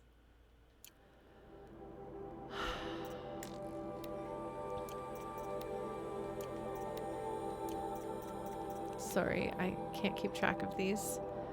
I'm just gonna keep going. There's nothing brilliant for me to say. That one is incomplete and it needs to be part of the complete set before it can really hit. A pocket shit storm tour, day 8. Holy crap. That glitched out lifter that crushed your arm and clavicle. Back before you met Wyatt. That was in a mine back beyond these falls. Oh, what a punk I was. Oh no. Ma, I can't believe I just stumbled across this place. I remembered your injury, of course. I just forgot that it happened all the way out here. This was before Wyatt, obviously, when things were really hard for us. I was 12 or 13, already smoking duster every day. And you were working all the time, stuck on the job you convinced Metallurgic to give you after they stiffed us on the death settlement. It must have been terrible, servicing mining robots and dig tunnels for 1.5 basic. But it's how you kept us fed. When the lifter injured you, the foreman said it was your fault. Said the telemetry showed human error. Yours. When you told me that the telemetry had been cooked, I didn't believe you. I blamed you for your injury, same as the company. What a great kid I was. I didn't understand the situation at all. Denial of comp was a financial death blow. We were days from living on the street. Which is why you pushed your grievance up the ladder, up and up, until finally you wound up in Wyatt's office. He ordered an investigation, which was the right thing to do. though I've always wondered just how dispassionate his decision was. The investigation proved the telemetry had been tampered with and validated your claim, and the implants and cybernetics fixed you up as good as new. By all appearances, it looked like everything that had gotten broken had been fixed. Hell, another 6 months and you and Wyatt started seeing each other, so before long even our poverty was fixed. What we didn't know, of course, was that you'd been poisoned. Lubor-6 exposure from the solvents you used to keep robot joints clear. We were still years away from knowing the long-term effects, but the damage was done. You doomed yourself working a shitty job to keep me fed and clothed, and I can't even remember a single time I thanked you for it. Screw this place.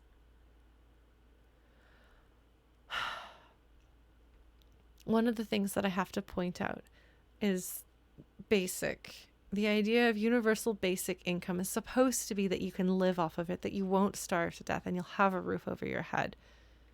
Here, she has a job that digs tunnels for 1.5 basic she's servicing these robots for 1.5 basic so that she can feed her kid and keep a roof over their heads, because universal basic income is not enough if it is even an option, if basic is even what I think of.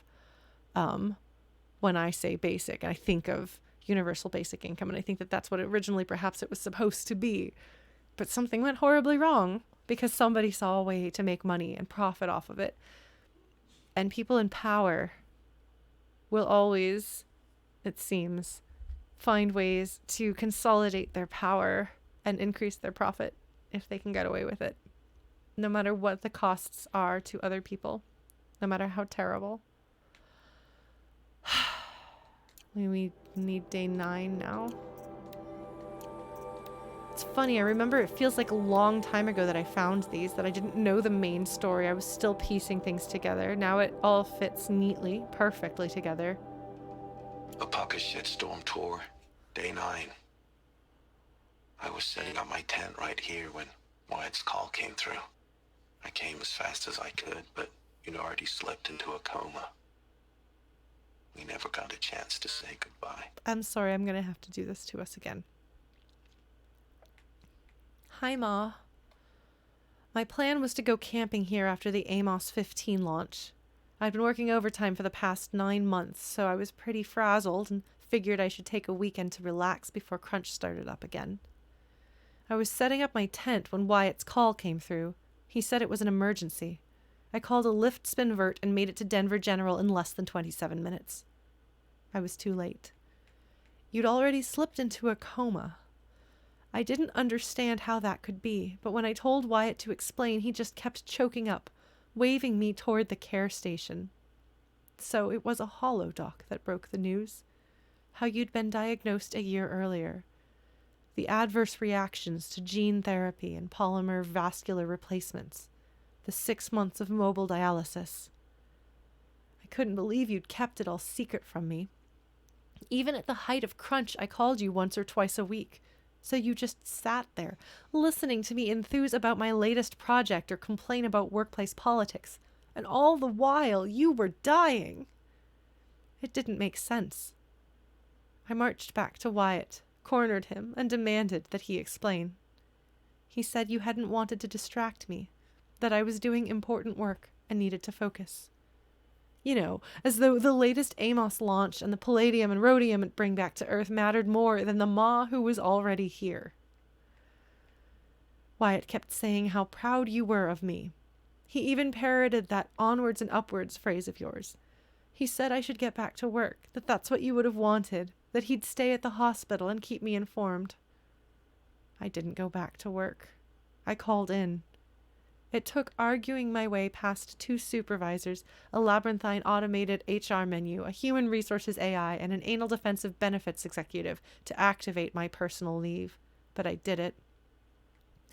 And then I sat at your bedside for the next 7 days. I kept thinking of the hospital after my OD at the amphitheater. Kept thinking that if you came out of the coma, I wanted my face to be the first thing you saw. On the 8th day, they pronounced you dead. After the funeral, I went back to work, but I wasn't really there. I kept telling myself to focus, that it was okay to be there. It was what you would have wanted, after all. Onwards and upwards. But my work fell behind. When my supervisor called me in for an emergency review, I told myself to play it cool, accept the criticism, and promise to do better. It didn't go like that. I snapped and shouted at him, and then broke down, sobbing uncontrollably. 2 minutes and 3 sec drones later, and I was standing outside the Pharaoh building, blinking in the sunshine, straightening my bunched up clothes. An alert on my focus indicated that I should go home for the day, then report for a disciplinary review on Monday. But I didn't go home. Another idea had risen up in my mind, already fully formed. I guess I'd already been thinking of doing it for a while.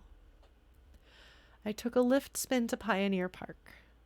10 minutes of asking around and a truth test to show I wasn't a cop was all it took to make a connection. I went home with the drugs, started using, and didn't stop. Duster, snake, skydive, overcast. No razor wing, at least. I didn't take calls, didn't show up for the disciplinary review on Monday morning. A friend stopped by and hammered the door until I answered it. When he saw what was happening, he staged a one-man intervention. I agreed to go into treatment, but I didn't harbor any illusions. Use of personal leave was bad, but use of psych/SA leave? Career suicide. Sure, they couldn't legally fire me for it, but I'd been around FAS long enough to know they'd find a way. My career was over. I thought I was at rock bottom, but I was wrong, of course. I still had a long way to fall. Oh God, yeah. Even knowing what's coming in this one, it's hard. It's so good and so real, and they capture his voice and make him feel so alive. You know?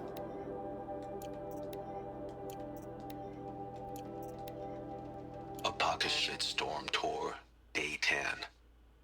So here's where I learned how the world would end. My second apocalypse in a year. Looks like there's a lot of construction going on now. Why would that be? This is the one outside of Zero Dawn headquarters, isn't it?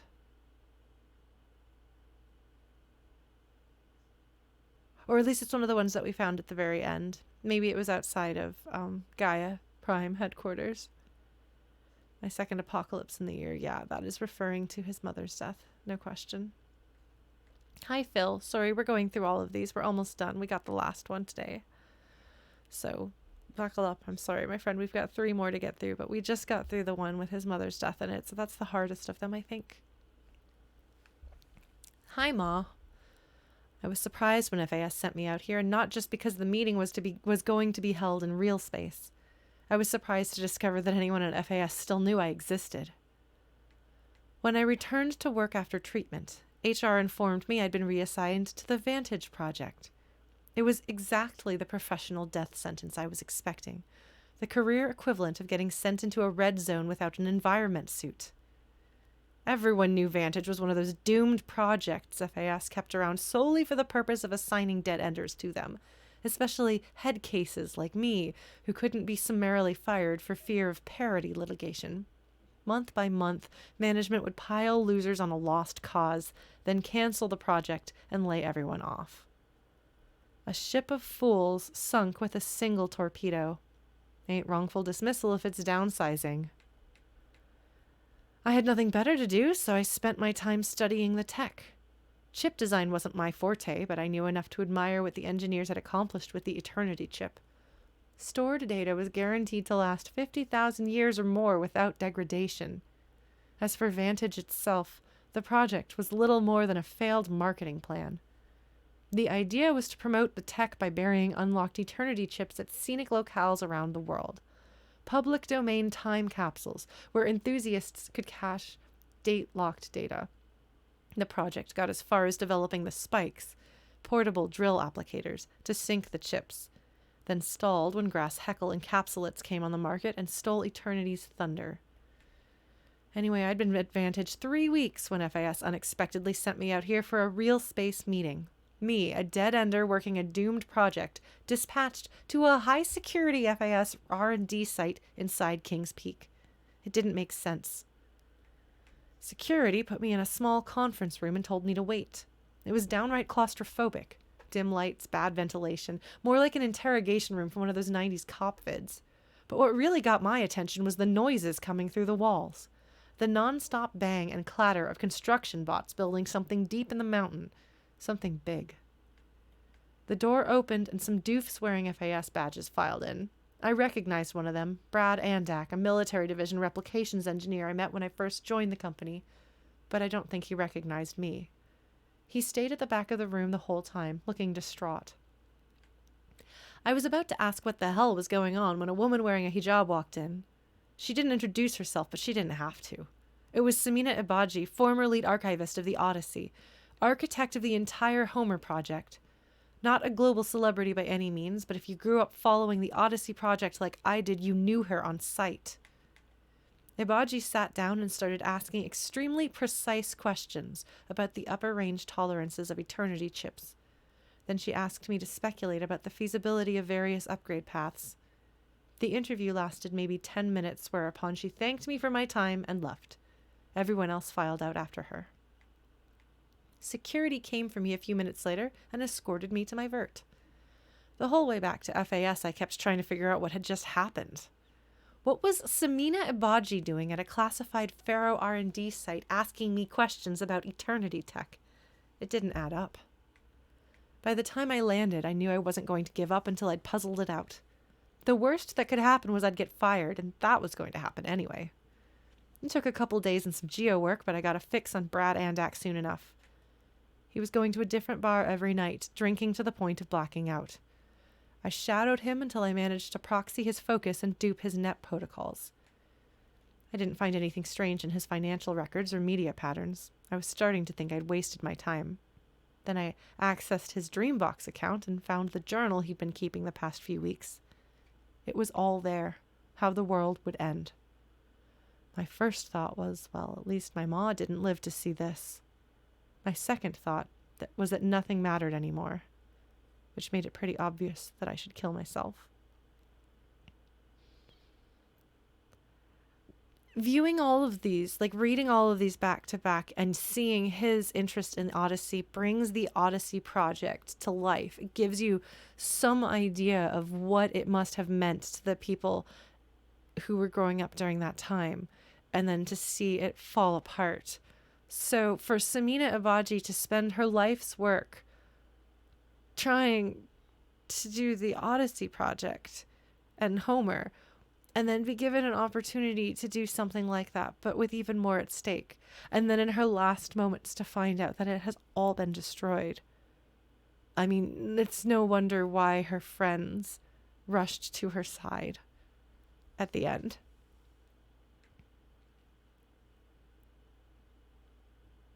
This poor dude, Brad Andak, I'm so glad that it's someone that we know, someone we care about because we listened to his story. It makes all of, like, this is the one that, this is the only time, this is the one that ties his story together with the overarching story, and it does so beautifully. It still prioritizes his story and his family and his feelings, but it does let us know how it's connected. It's just one puzzle piece that joins them. Where is 11? Here we go. Day 11. I came out here to die. But instead of overdosing at Wyatt's cottage, I went out walking along the water. I was standing right here when the idea hit me. And the moment it did, I knew I had to do it.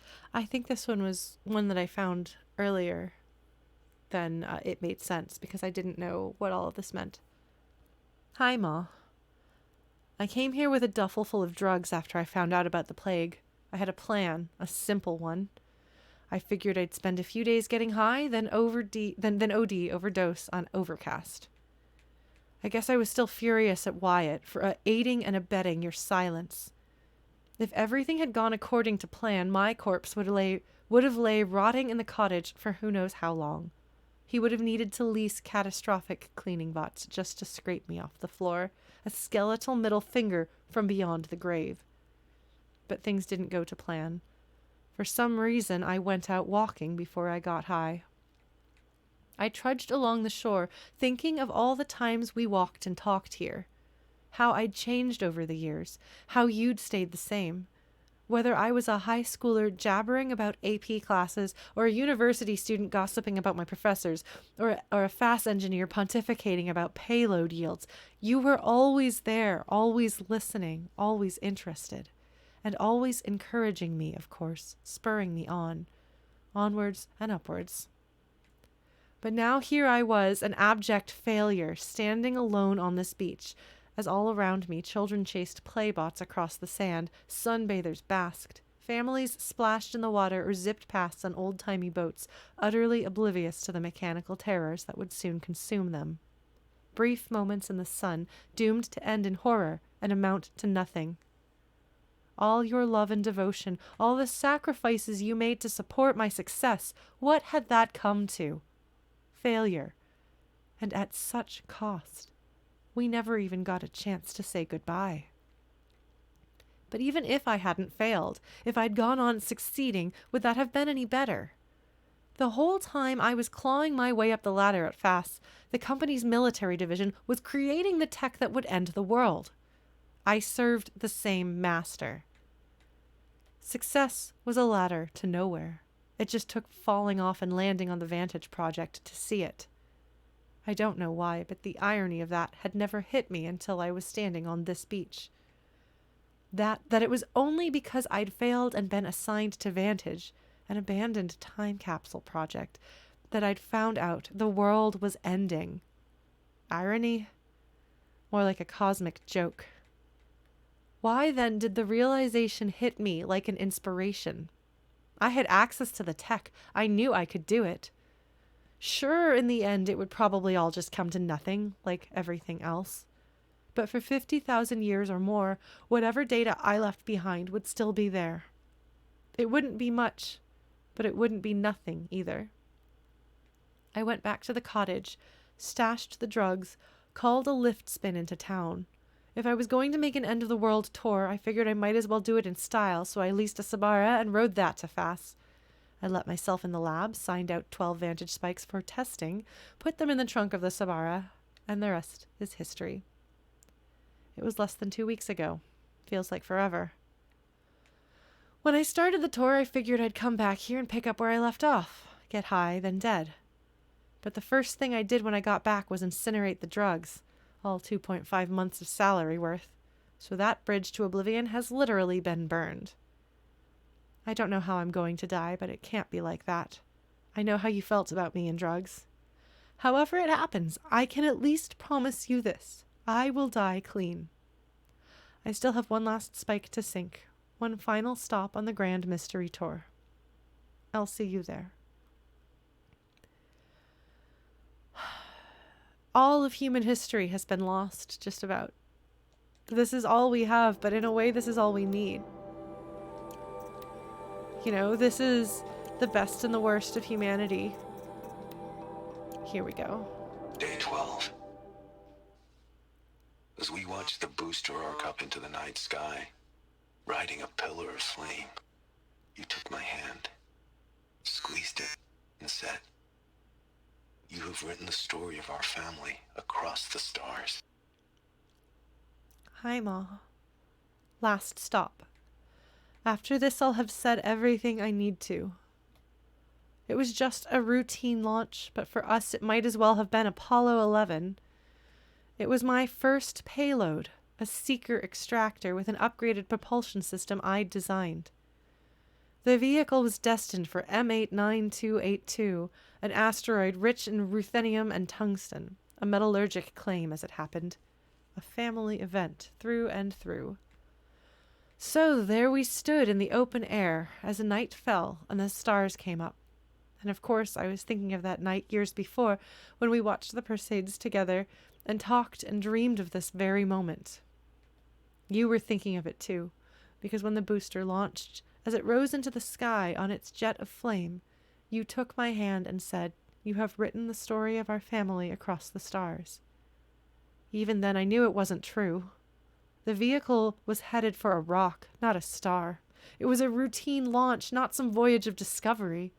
But my heart was too full to quibble. I just smiled and squeezed your hand back. It was the finest moment of my life. You and me, Ma. Onwards and upwards. The start of great things. But after you died and I broke down, the meaning of that night changed. Everything that had seemed wonderful seemed to turn rotten and false. It seemed false because it was false. I'd never written anything across the stars. Sure, I'd hoped to work on a project like that, a deep space probe or a colony ship, but it would never happen. But it never happened, and now that my career was over, it never would. And then when I found out about the plague, the memory haunted me even worse, because it wasn't just me who failed to write a story across the stars, you see. It was all of us, our entire species. All our innovation, all our tech, all our striving, and it came to zero. I've been looking up at the stars a lot, Ma, and the only story I see written across them is that we are small and insignificant and will soon disappear with hardly a trace left behind. It's a hard story, and I don't much like it. So I guess maybe what I've been trying to do these past 12 days is tell a different story. Not a big story written across the stars, but a tiny one written across the humble earth of the only world we ever got to know. I have no reason to think that anyone or anything will survive to ever read it. But whether that happens or not, the truth of the story remains. That once upon a time on a planet called Earth, there lived a boy named Bashar who loved his mother very, very much. Goodbye, Ma. I love you. Bashar Mati, son of Amal and Behas Mati, stepson of Wyatt Mahante, 24th November, 2064.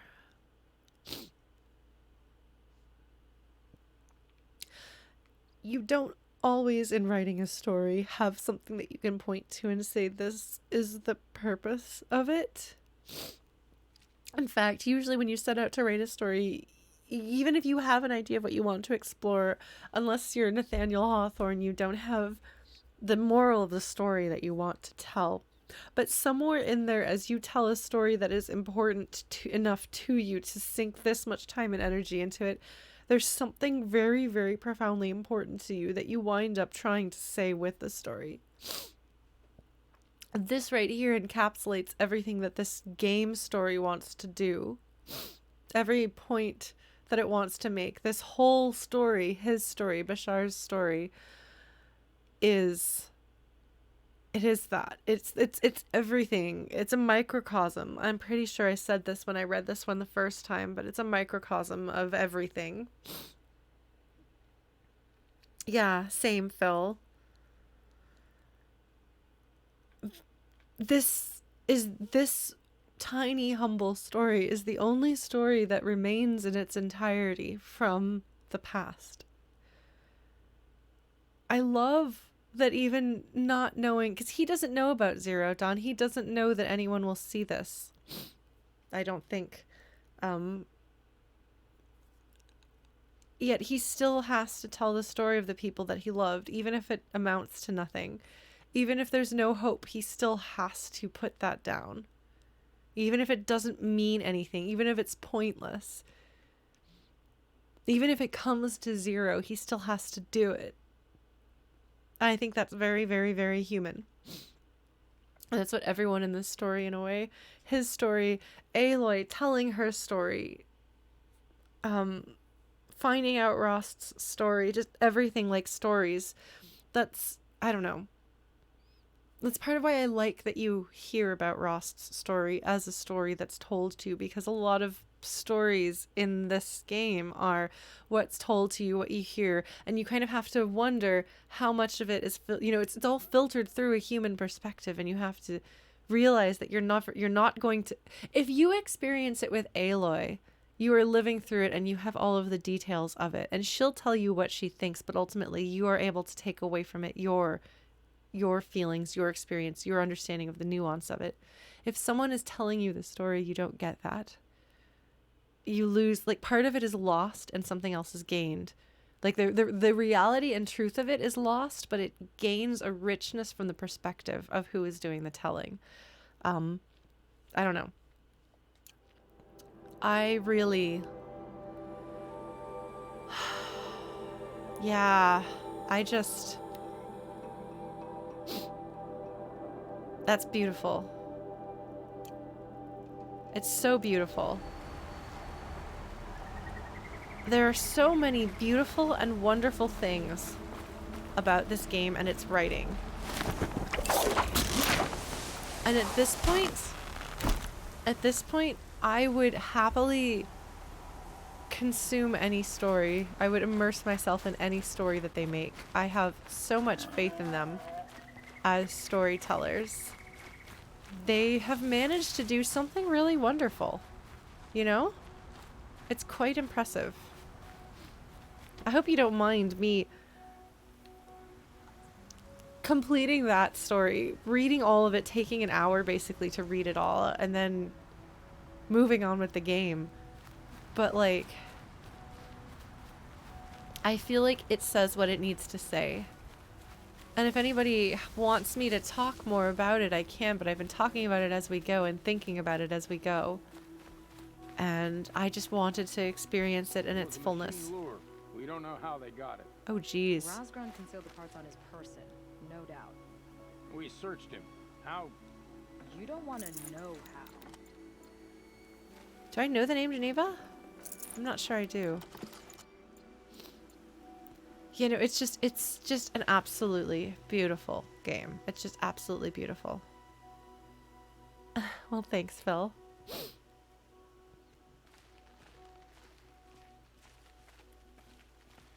Well, good. I'm glad, Austin. That's what I wanted to get out of it too, because there's pieces of it that you don't know, pieces of it that you don't understand. And I hadn't really fully gone back to it, so it's okay, Blue Glass. Yeah, no, I mean, I'm crying. I would not be surprised if more of you are crying. It's a good story. We never see his face. We don't need to. He can make us cry in the bits and pieces we get. Well, let's get this side quest. Warden Janeva. This is the one who defeated the Behemoths. I did. Outlander. I'm impressed. I don't impress easily. Tell me, how do you fare with hunting living prey? Haven't had any complaints. Why? 3 dangerous prisoners have escaped. I need my men here, getting the others back in line. None of this would have happened if we dealt with criminals the old way. Oh, geez. But I've clashed that gong before, and here I am. And here you are.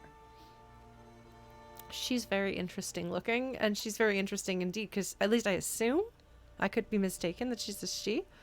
I'm trying to figure out from her outfit. I mean, I guess she's Karja soldier, but different looking than, I don't know. What's the old way? To be buried up to the neck and left for the sun's judgment. Oh my god. Seems to me like the judgment's already been made. Not one of them committed another crime. Oh, I was about to say she would like nil. I'm so glad that Aloy's on that. Oh my god. We'll get there. Who are these dangerous prisoners? 3 from the isolation cages. Don't feel sorry for them. They've lived well off the Sun King's conscience. First is Rasgrund. Oseram trapmaker, hates the Karja, crazy as a loon in heat. Caught in one too many blasts. Or one too few. Then there's Ullilia, a Tanakh warrior, if that means anything to you. Not really. Another tribe? I don't know them. Reavers, from the south. Oh. Bloodthirsty. Some say they're cannibals, but she slurped gruel well enough. And the last is Gavan, a traitor who smuggled weapons to the exiles. Compared to the other 2, this one doesn't seem so bad. He helped drag out a civil war, all for the shards it got him. A machine has more warmth. Alright. So we've got 3 folks to chase after. I'm curious to see whether we're going to be fighting them all to the death or if we'll have to negotiate something with them. We'll see. Aloy is not afraid to kill people if she has to, but she's also not one to rush to that conclusion. Do you know a hunter named Nil? He told me about this place. Ah. Nil. That's what he calls himself now. Is he well? I maybe wouldn't say well. He was born under a long and dark shadow, but he wasn't a knife without a thought behind it. Like the butchers of the Sun Ring. He had honor, old-fashioned. His time here boiled it to the surface. Right. Okay. Sunstone Rock is the prison that he went to. Okay. Oh, Nil, honey, Nil. Oh. I love that reaction. Is that what he's calling himself now? So the Karja keep their criminals in this place? Since the liberation, we've had them all, from thieves to the Mad King Duran's former kestrels. The Sun King believes in the power of change, and sure enough, some did change. Shed their skin, like lizards. I thought all criminals were the same once. That's why the Sun King gave me command of Sunstone Rock. As an education. Oh, I like that. Sounds like an honor. I mean, I haven't seen any other women in Karja armor. No. I'm not one of your sisters. No woman can wear Karja armor. When I was young, I chose to become a soldier. One good enough to join Avad's honor guard. There was talk about what I was.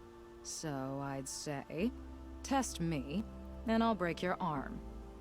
After enough arms had been broken, there was less talk.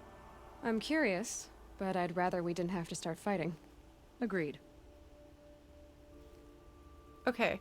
I will not pronouns this person until this person expresses a preference for pronouns. I think is a fair thing to get out of that conversation. What an interesting person. Because yeah, I hadn't seen.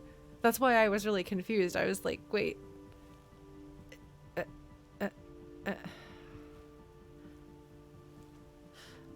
Nihilist? I don't know though. I don't know that I would say that Nil feels like a nihilist to me, but Nil, like empty set, like null, like nothing. Nil. I don't know. I mean, it's all connected anyway, and that's definitely. I mean, their naming is not very subtle, so some of their names are just made up nonsense, but some of them are not made up nonsense. Like anybody to do with, like Elizabeth Sobek and Pharaoh. So, yeah. That's fair, Blue Glass. Yes, I actually wonder because this person, I was when upon the discussion of the old way, I was like, eh. But then hearing, you know, some people did actually manage to change, and I have learned from that people are capable of change. I mean, that would have been an interesting conversation. I'm really curious what Avad. I would like to hear that conversation. I bet it's on AO3. I bet fans have written it. All right. So you want these prisoners brought back? No. I want them put in the earth. I doubt they'll give you any choice. They had their chance with the Sun King's generosity. So now they face mine. A bounty on all their heads. Ullilia of the Tanakh, Rasgrund of the Oseram, and the traitor Gavan. If I did this for you, I'd need a lead on them. Well, when Ullilia first swept through the Sundom, it was with the jungle bandits. I say she'll go back. Rasgrund we pulled out of a crack in Dusk Mesa, where he'd been tinkering with his bombs. And Gavan will be trying to pay his way across the lake. I'd burn my palm on it. Look in Bright Market. Okay. That's some girl applied to the city guard the other day. That's some useful information. I bet one of them is going to be a morally complicated situation, though. Just mark my words, at least one of them will be. Oh, look at that. I want to get on that roof. There's a thing on that roof. How do I get on that roof?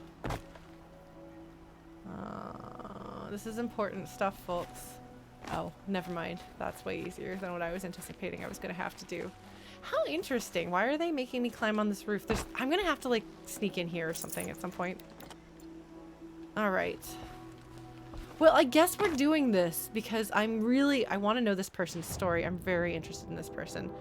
What else was I going to do? That's everything that we were going to do down here, right? Okay, well, I already freed the bandit place there, so we'll go there. Just as long as, yeah, because they'd have to position it such that I don't ever have to go back to Meridian for it, because in case I'm trying to do the side quest now. I have to be able to do the side quest. Man. What an interesting person, and what interesting insight into the I don't know. The Karja and their cultural difficulties, shall we say. And I am really curious. I already got rid of the bandits. I don't think it'll be hard to find this warrior. Alright. Oh, kill Ullilia. I don't know. I guess that does straight up say what we're gonna do. Okay, they must be stopped. I don't know, man. Okay, well, look, if you're fighting... Hold on. I should probably... Well, I guess I'm not gonna be. Alright, Ullilia.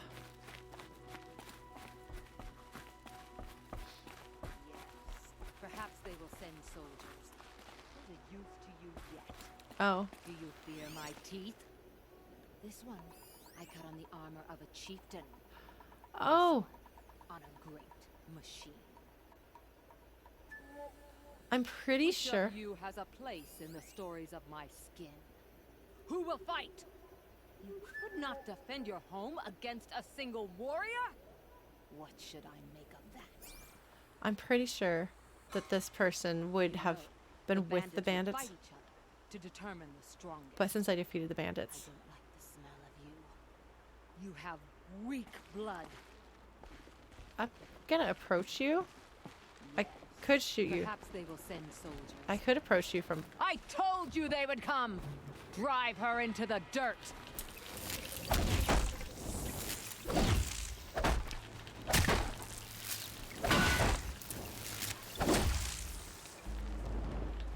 Oh, I can talk to her. Okay, hold on.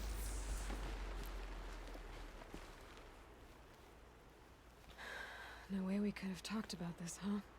All the Karja did was talk. Talk and bleed.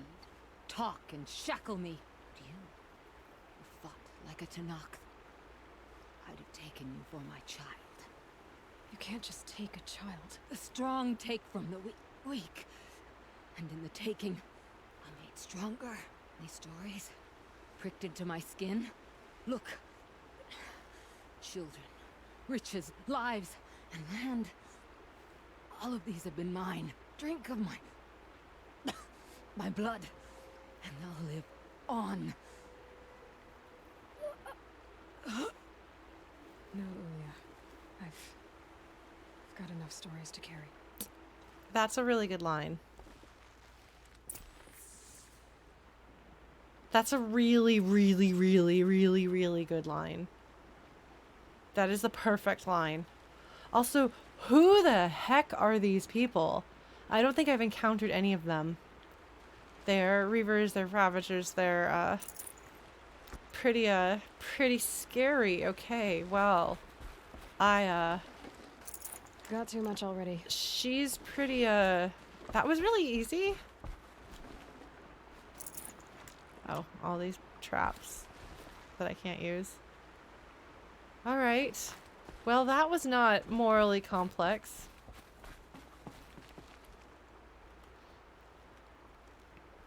That was not at all morally complex. Probably Rupert. That would make sense, actually. That would make a lot of sense. Because she's really, like, hilariously easy otherwise. Well, that would have been way more exciting if that had been part of, you know? That would have been way more exciting if that had been part of, like, fighting a bunch of other dudes. But instead, I just kind of walked up on her and then hit her over the head with a stick until she stopped moving. Probably blue glass. And Phil, I just want to draw attention to your line that Aloy needs an expanded stories satchel so she can carry more. That's very funny. That's my life. I need an expanded stories satchel. In the Karja thing about other cultures, I guess the super racist description of everyone else. Maybe so. Maybe so. I'll take a look.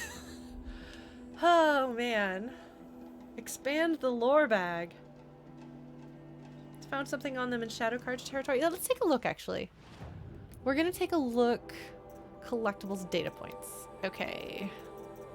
That would be Scanned glyph. Oh, there's a scanned glyph I haven't gotten. Shoot. How on earth is there a scanned glyph I haven't gotten? I don't know if I approve of that. The Nora, the BANUK.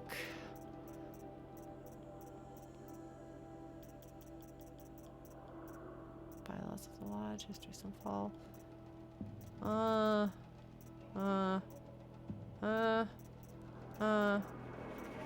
Because if they're from the south, then they won't be in here. Because this is the west. Presumably these are the people we'll get to know in the second game. Oh god, the writing is just so great. They know exactly what they're doing. Alright. Well, I didn't see anything there, but I'm pretty sure that I have seen something with them. Okay, there's that and this. There's one nearest here. There's gonna be a stalker. I'm gonna have to fight a stalker. I'm okay with that. I mean, I'll probably yell, but that's fine. I didn't fight that stalker today. That stalker that noped out of... The stalker noped away from fighting me. That's what that was. I'm not going through stalker territory. There is... I feel like there's a stalker nearby. Yeah. There. Okay, well, we're gonna go here.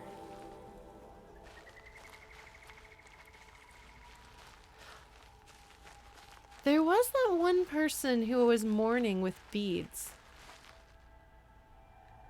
I don't remember what their culture was, but it was different. Look at this. This is a... She's got the scorpion. No, that's not a scorpion tree. That's a tree. No, this is an uwu bringer right here. This is an uwu bringer, from the looks of it. Cause see, you can see the platform with the feet. That's neat.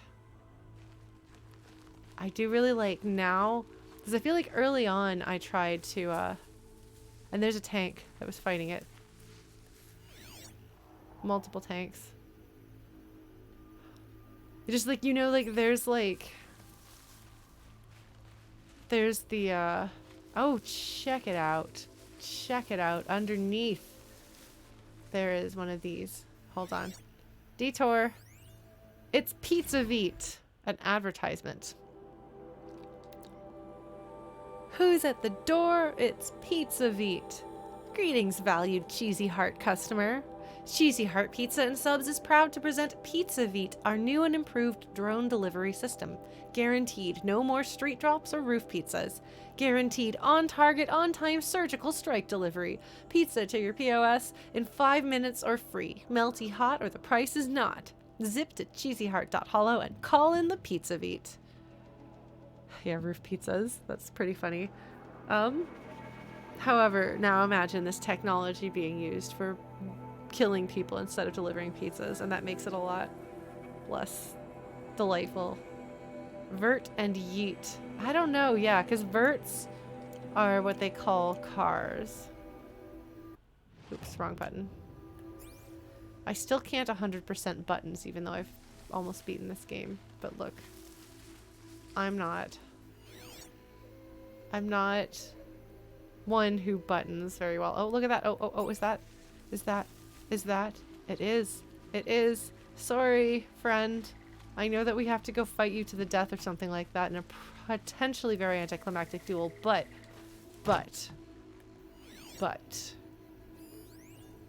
Veet eats. Thanks for registering with Veet Eats. What's for dinner? Where's dinner? Who's coming to dinner? Up to you. Step 1, log into Veet Eats. Duh. Step 2, choose a menu. In the mood for Mexican, chiming for Chinese, savoring sushi, peaked for pizza? Any cuisine, any side or dessert you dream is yours for the taking, or shall we say eating. Make your selection, and while the food printer is whipping up your vittles, move on to Step 3, choose a setting. Where do you want to eat tonight? A 1950s diner, rocking the jukebox tune, a Polynesian beach? Where's that cava colada? Heck, why stop there? Why not try one of our truly exotic D-luxury settings? Fantasy banquet whilst watching dragon riders joust? Check. Glass bottom helo-carrier hovering over raging volcano? Checkity check, no. Step 4, choose a skin. Sure, we love our friends and loved ones, but do we really have to stare at them and listen to them every darn meal? With Veet Eats, gulp down meets dress up. Is that your boyfriend smacking his lips across the table, or is that hollow star Ryan Kasabian glowering at you with animal desire? Is that your kid screaming how she wants more nuggets? Or is that a blessedly restrained Madame Curie expounding on the scientific and societal impacts of her discoveries? Don't worry, Veet's automated systems are just as good at nugget serving and child monitoring as they are at noise cancelling. Step 5. Eat. This part you don't need help with, right? Are we right? Enjoy your Veet Eats meal experience. I feel like the person who wrote this might have written marketing copy at some point in their life. That's funny. Oh, man. It's interesting, the juxtaposition of these two next to each other, where there's the Veet Eats one that is like, it's brand new, and all it is it's pizza delivery. Just like Amazon was originally just book delivery, but now look at what it has become. Pizzaveet. So it was just some pizza company made really good drones that were really, really good at delivering pizza to you. And then eventually they wound up turning into Amazon. Not just delivering food. All food everywhere. Not delivering food, creating food. And then letting you use your focus to give you the impression of, I guess, total virtual reality stuff. All right, you guys ready to get blown up? This is a pretty place. It's a pretty place to get blown up.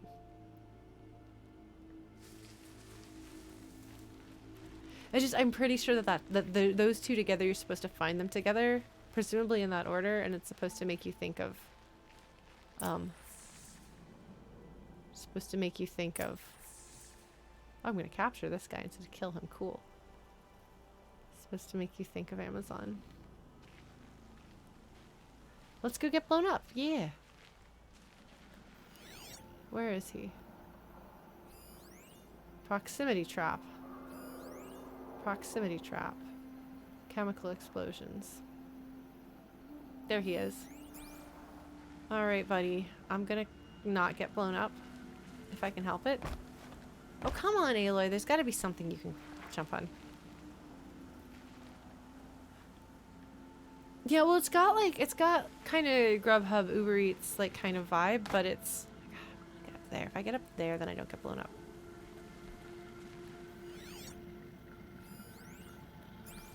Or can I blow that up? Let's find out. There we go. Alright, buddy. I know that you're there. I know that you want to blow me up. I'm gonna set your blow-ups on fire. And then they're gonna blow up not on me. Man, even somebody without a focus could do that.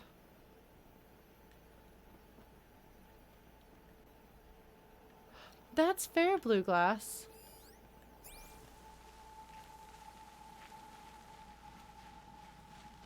Okay. Oh there! I thought they'd send soldiers. The mighty Karja Empire must be more strapped than I thought. How sad. No matter, bounty hunters die like the rest. Welcome to my ravine of death. Are you serious? Sadist, murderer, trapmaker. All these things. That's why they put me in that stinking hole. Oh, this doesn't look like capturing Aloy. Okay, well, I could kill him, but Aloy doesn't want to.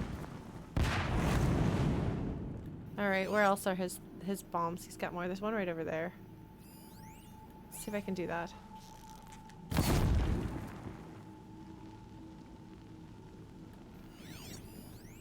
I guess I didn't blow it up. Well, that's fine. I can climb up here. And now I can do it. I think. There's... Oh. Fudge. They put a rock in the way. How inconvenient! It's like they know I'm going to be doing this or something. What are they thinking?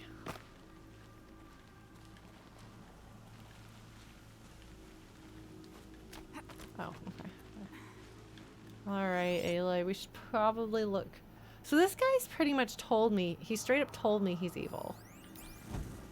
So, Careful now. Don't slip. okay, yeah, he's definitely channeling Joker there.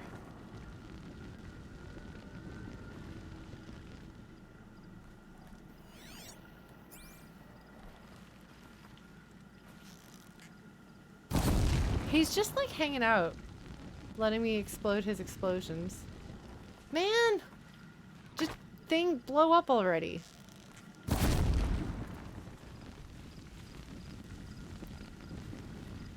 It's not working. There we go. Okay, that's better. Yeah, so that's definitely intentional for it to be very Joker-esque. Okay, there's another one over there. Oh, there are a bunch of them.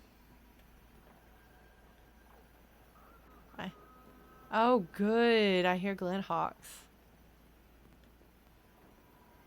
Because I can tell if it's an awful sound that I am like, oh god, what is that? It's a Glenhawk. I remember that. I've learned that.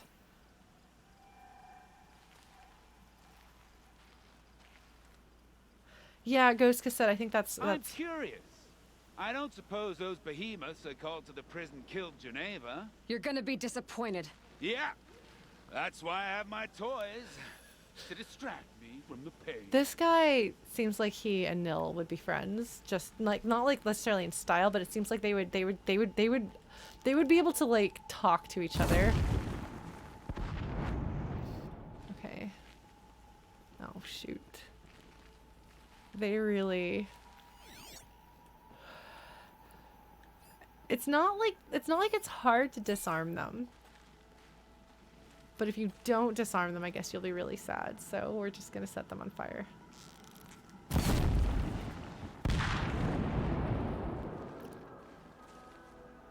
That's a sad sounding Glenhawk. Okay, looks like I could maybe climb up there, actually. That looks like that's climbable.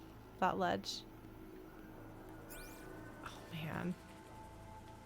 That is entirely too many Glenhawks. So I wonder if this guy's supposed to be reminiscent of the Joker. Was that lady supposed to be reminiscent of somebody else? Like, are these gonna be a set? Because her deal is basically just that she apparently kidnaps children and kills people and hangs out with bandits. So I'm not really getting any of Batman's villain group. But this guy is so clearly channeling the Joker that, like, it makes me wonder whether all three of them are actually a Joker, not Joker, a Batman villainy set, you know?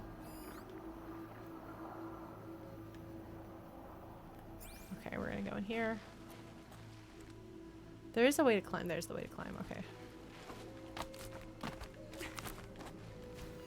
Where is it? There's another one around here. I know there is. There it is. It's up there. Okay. Hold on. Oops. Wrong button. What's the... There we go.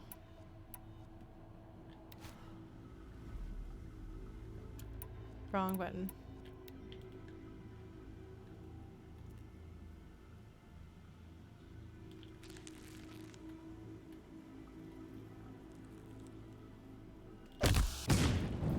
That did not work the way I had hoped it might.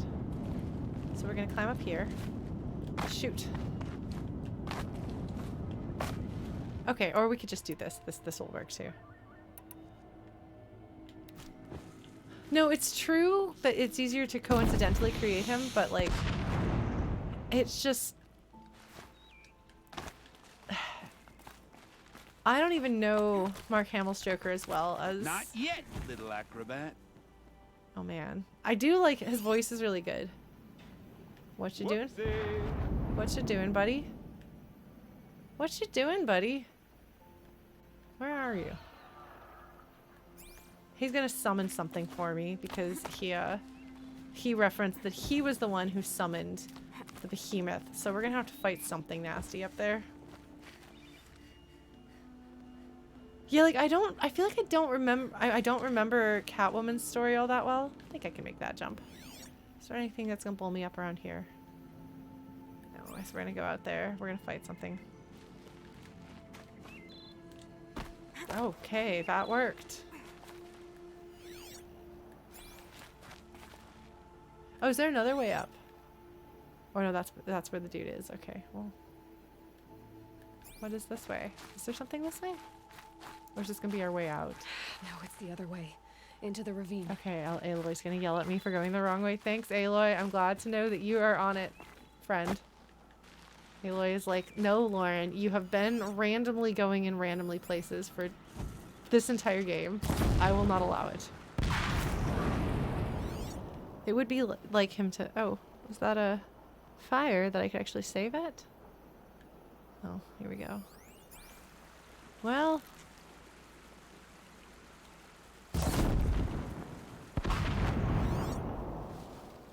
Hi, buddy. He's really having fun. Oh man, I hear all the Glenhawks. Probably gonna make me fight a Glenhawk. Oh jeez, I thought that I was gonna die there, but I didn't. Oh shoot! Oh good, there's water. I didn't die. But you're not on fire yet. No! You're supposed to be on fire, buddy. Okay, hold on. Okay, time to snipe some explosions. Refreshing. Aloy, did you like that? Was that fun, falling in the water? Okay, hold on.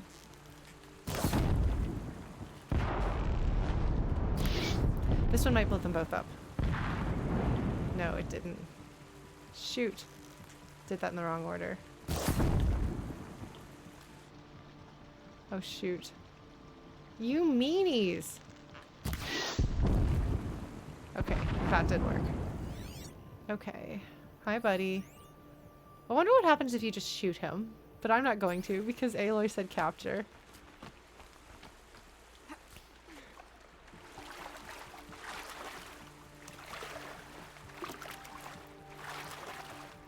This is beautiful, though.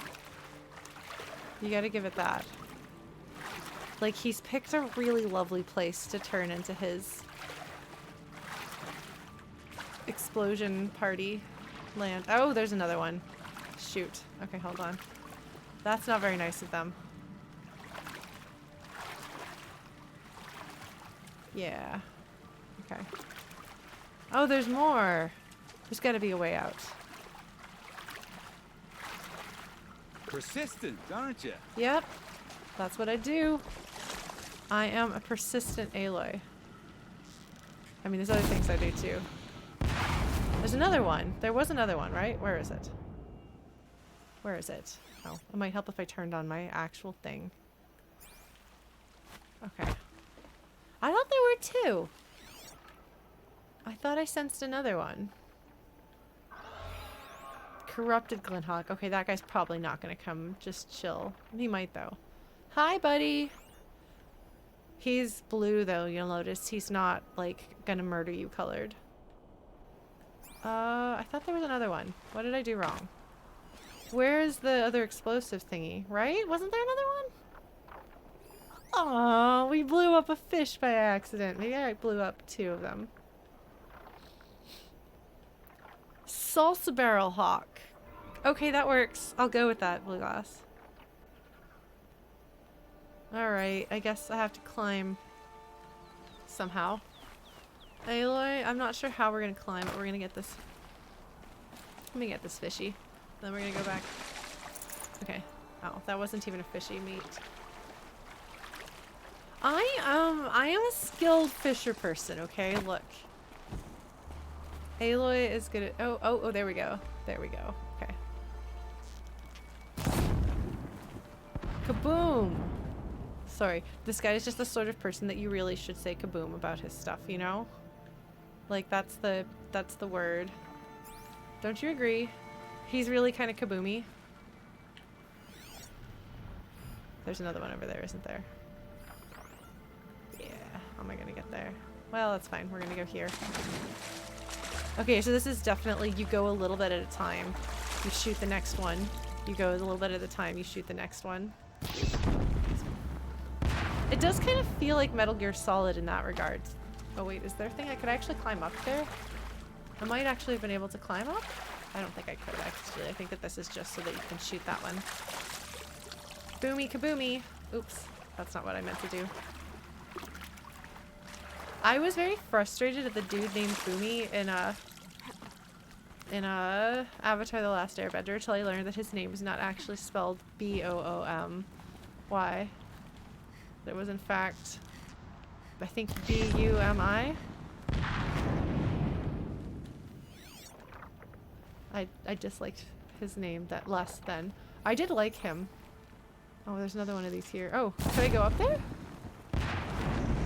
Huh. Wait, can I make that jump?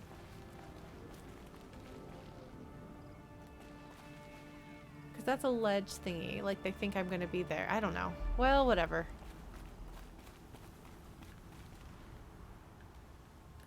Let's see. There's one right there. Okay, yeah. Very nice, buddy. Very nice, buddy.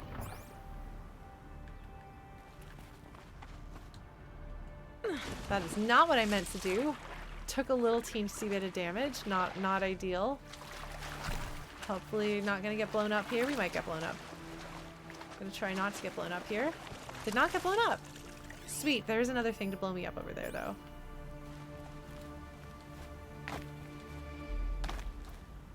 Oh, okay, that'll do. There's another one down there. I gotta blow up all of his explosions, even if they're not ones that I'm going to hit, necessarily, because I never know when I'm gonna accidentally fall into the water, you know, and have a bad time. This is a thing that might happen to me. Hey, remember when I was fighting that storm bird? And, I fell to my death? Does it. Mind your fingers. What is your deal, mister? What do you mind your fingersing about? I thought I heard another beep beep beep beep, but I didn't. Yes, okay, there's some corrupted guys there. How do I get to this guy? Man, am I supposed to actually ease along the wall here? Okay, I've been training all game to learn how to tell when something is climbable, but I feel like I have missed something here because I'm not. Shoot. Yes, it feels super Metal Gear Solid bossy, and the fact that you have to like systematically sneak around and do that is very Metal Gear Solid bossy. Shoot, I think that I did something wrong here. Okay, well, this is why we blew up the thing. Hopefully we will not blow ourselves up.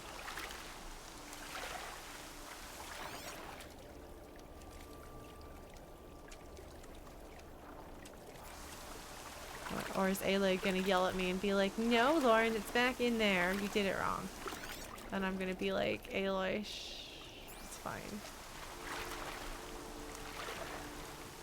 Okay, we're gonna climb up here. And see. Because. Okay. Oh. Aloy plunges into the water. Are the lily pads having some trouble? Did I do this wrong? Did I go in a circle? Did I go in a circle, Mr. Powell? What am I supposed to be doing to get to you? And now it's all rainy, so I can't see, but he did say mind your fingers, which sounds like that I'm going to be doing some scaling of things. That really does sound like Metal Gear Solid. Like, the taunting is very Metal Gear Solid-y. Okay, so we're gonna go up here. And then what? Go up here. I can do this. And then what? I'm really not sure how to get over to him. Short of, like, jumping and hoping for the best. It's quite a storm we're having. Okay. Oh, look at that. That works. You got me. No more traps. Tell Janeva I'll be a good boy from now on. Aloy. You expect me to believe that? What's in your hand? Yeah. Oh, this? Oh, just a little... Oops.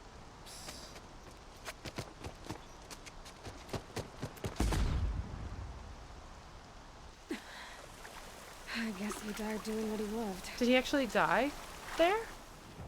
I guess he did. Okay. Alright. And then we're gonna go back to Bright Market. Hi, class cabinet, what's up? Well, that felt like, okay, yes, that guy was like Jokery, but also he was like, what if the Joker, but Metal Gear Solid? And then he died at the end, blowing himself up, I guess. I'm glad that Aloy said that, because otherwise I would have thought he got away and I would have gone looking for him. How are you doing? What have you been playing, class cabinet, my friend?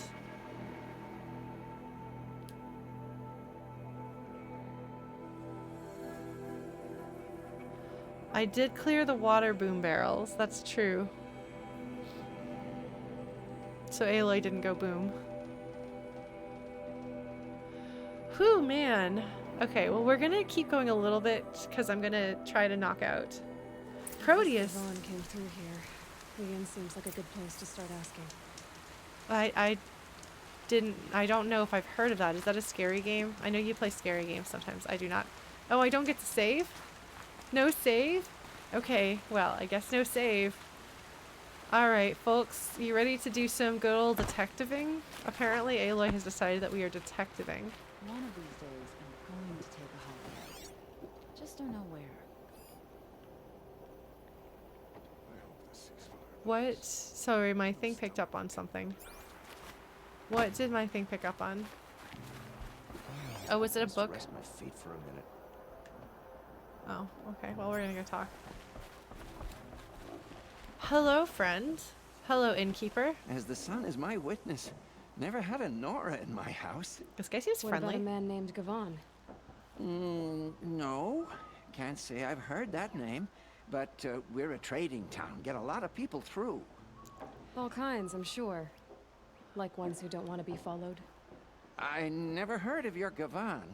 If he's trouble, well, can't say I'm sorry. Now, I've things to be doing, Nora girl, if you don't mind. Ah. Okay. Oh, he wasn't suspicious. Yes, I was about to say. He's Time to take a look around. a little bit suspicious.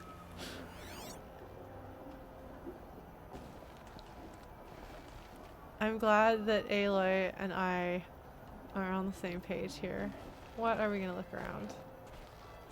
I'm just gonna scope out the inn. I'm not seeing anything suspicious in the inn here with my focus.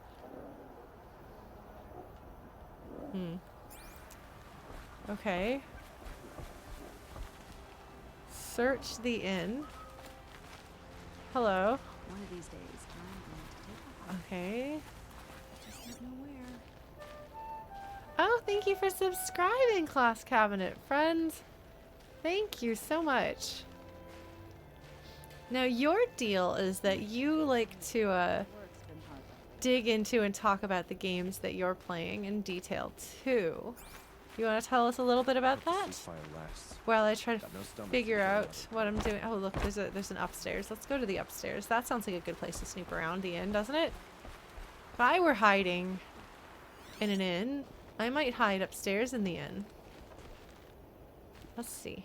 Or leave my stuff or something. That, if I were tiny, would be jumpable because it has a yellow rim. Aha! Oh, no. There's nothing. Oh, come on!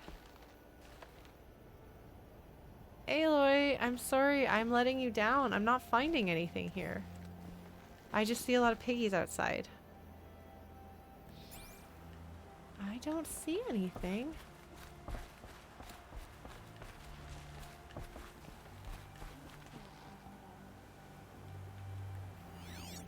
All I see is piggies. I'm not sure what I'm doing wrong here. There must be more to the inn that I haven't seen.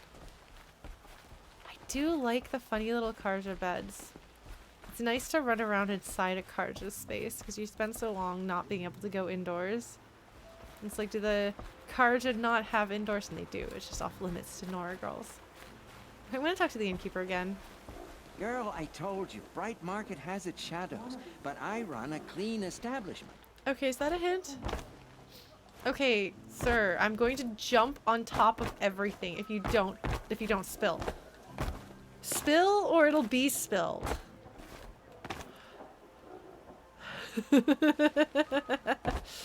I am really not sure what I'm supposed to be doing here. Tired. I've been working too damn hard. It says to search the inn for information. Can I talk to people? I need a moment. My duties today are the sun shines on those who mind their own, so they say. I'm just being nosy, talking to everybody. Oh, there's a diamond, right. Okay. Jumping on the furniture and threatening to break a cask. Oh, maybe if I go out and talk to people outside. Okay. Oh, there's a person that, or something that's suspicious out here. What is this? Derval stormed the palace, and he still lives? Oh, look at that. Manacles. Can't stop thinking about my sister in Sunfall. Hello, Gavan. You wouldn't have gotten us off without help. Alright, so now we're going to highlight his tracker. Tried to kill the Sun King, and you didn't go alone. Alright.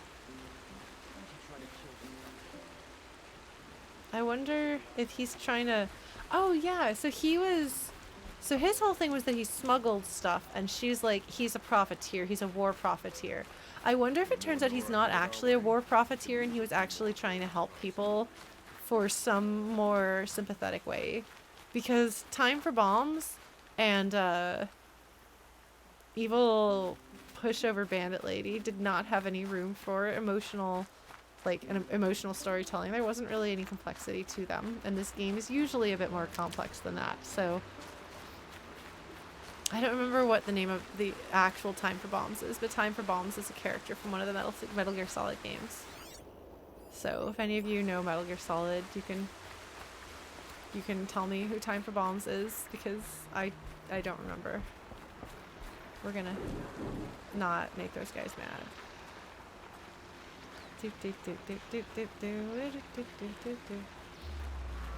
Oh, hello, you're big.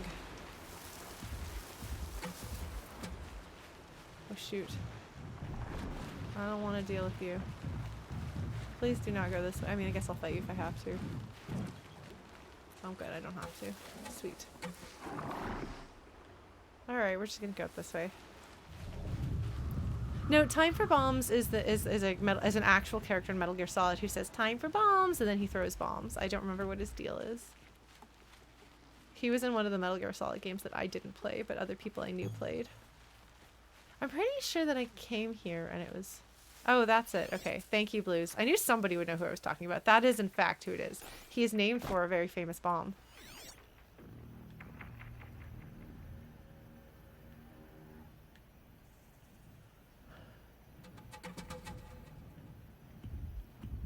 Okay, it does not appear that there's any hidden things here. Maybe I already got the hidden things here. We're going to keep going, following this story.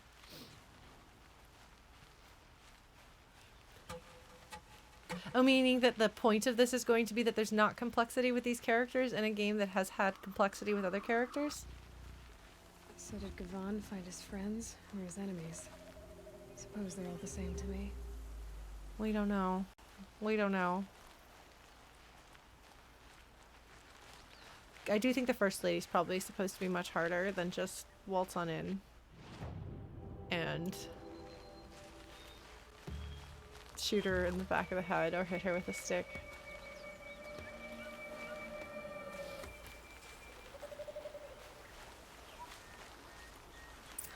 Looks like they weren't happy to see him back. Don't you pass out, Gavan. I'm not done with you. If you can break out of Sunstone Rock, you can take a bit of knife play, can't you? You didn't break out. You're a snitch, come to bring Meridian down on us. This is my operation now, so I have to make a show of you. Hey! Friend of yours, Gavan? Oh.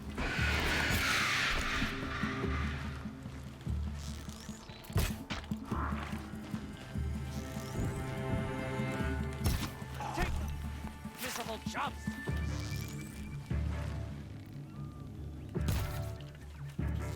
Gonna tear you down. No, you're not. I'm gonna tear you down. Okay. Yeah, I'm sorry. I have a very strict no torture policy.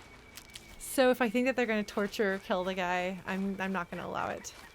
Sorry.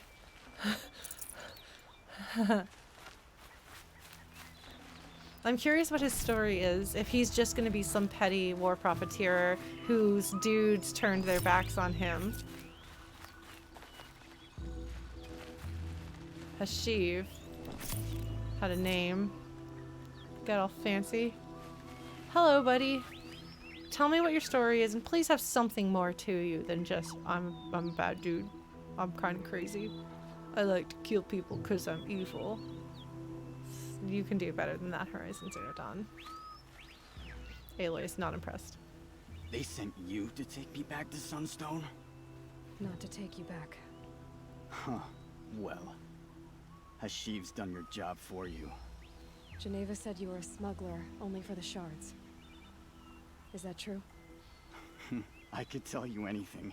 A sick mother, or I did it for the poor children. But you'd be lying.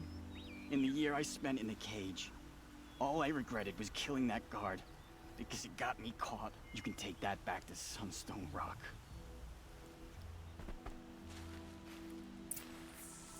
Oh. I guess sometimes people are just not great. I guess. It's the moral of the story here. I guess they had their chance and they were supposed to be redeemed, and some people managed to get better and do better with a VOD's program. Oh, there's a BANUK figure out here that I never did get because there's a sawtooth. Oh, that's fine.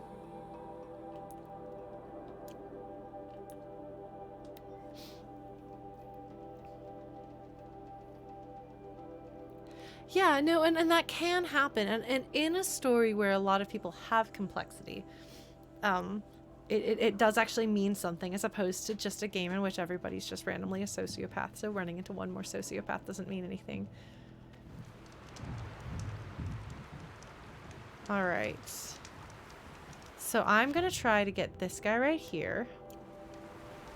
See if I can figure it out, because I couldn't last time I tried this. So we're going to go down here and hope for the best. Easier when I was a kid. Just try not to get killed by that big guy who's rampaging around up there. I don't remember what it is, but it's big. I think it's a... I actually don't remember. Is it a sawtooth? Alright, we're going to try to get this. I'm slightly less afraid now than I was last time I came through this area. I'm slightly higher level than I was last time I came through this area. Oh, hello! Well, fortunately it's pretty easy to tell where it is. It's a little harder to figure out how to get there, though. I think I have to get across here and then go down there. Let's find out. I have gotten better at climbing things. I've gotten better at climbing things. I've gotten better at fighting things. I've gotten better at not dying so much, but we'll see. Gravity will still kill me. You can't level up against gravity. That's the thing with gravity. God. Nah. Pretty sure I had this problem last time I came around here, but I'm pretty sure last time I was just trying to avoid fighting things that seemed hard. Okay.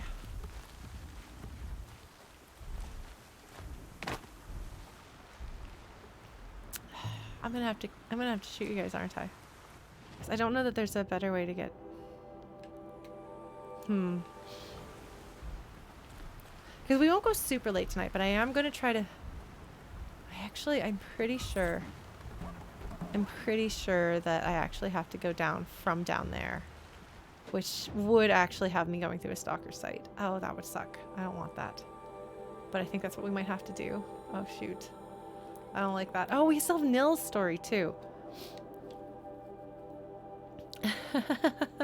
Blue Glass has a quote to add. Yeah. Gravity is bad. It's hard. Sorry, I'm all sniffly sniff. Huh, sniffy sniff Lauren.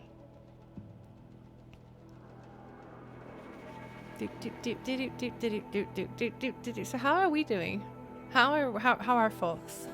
I put up my Christmas tree last night, and I'm baking cookies on Friday. And Saturday I have a date with the girl, and Sunday I am getting together with some pals. So it's gonna be a really full and exciting time for Lawrence. We're gonna go around. Oh, there's bad news stuff around here, aren't there? I guess I can probably take them. Ooh, excellent. Well done, narrator Way. Cookies? Okay, so my standard Christmas cookies are, God, I really need to do, you know, maybe I'll do a cooking stream at my mom's house when I'm in Texas. How does that sound? My standard Christmas cookies are cherry bonbons. Maybe I'll make some cherry bonbons for you folks.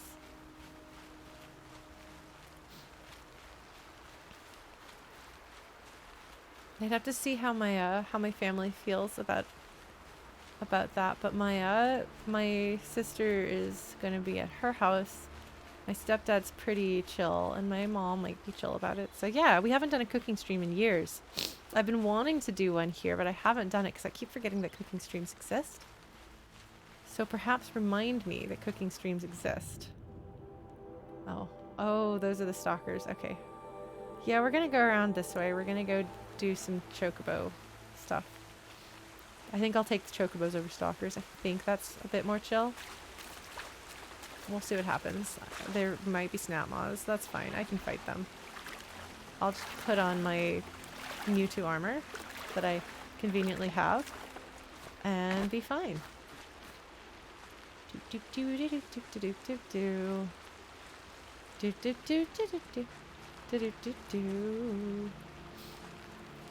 And then I might make, there's another kind of Christmas cookie that I might make, but they have nuts and well, I guess I can make them without the nuts. So one of my friends has an allergy to some nuts, so I don't want to make cookies he can't have. That would make him sick. But I could just not make those with nuts. I could make them without nuts. I think I've got everything I need to make them. Okay, we seem to have perhaps sufficiently avoided the stalker area. Maybe. We're gonna give it a try. Crosses straight across. That's correct, Aloy. I am good at fording rivers. Oh. That made me a little nervous. I hear. Oh, that's just a piggy. Okay, piggies. That's fine. Alright. So if we do this carefully, we can avoid stalkers and avoid chocobos? Maybe. I think this is supposed to be scary. There's a lot of runnable places. Did the quote get added? If the quote didn't get added, I can always add that. Okay, yeah, we're just gonna go straight ahead here and hopefully not run into chocobos. Oh, there's more water here. Let's be careful, because water's loud. What are you? Are you a chocobo? Oh shoot. That is a chocobo. Okay, fine. It's not a stalker, so it's fine. It's just gonna do its thing. So I'm just gonna do my thing. We're gonna be good. Everything's fine. No stalkers, no chocobos, no trouble. Everything's great. Now I have to figure out how to climb that thing. Where's that thing? Straight ahead. There. How do we climb this guy? I'm not going to get all of these things is the problem, so I won't be able to piece together all of the story, but I wouldn't mind grabbing a little bit more of that story before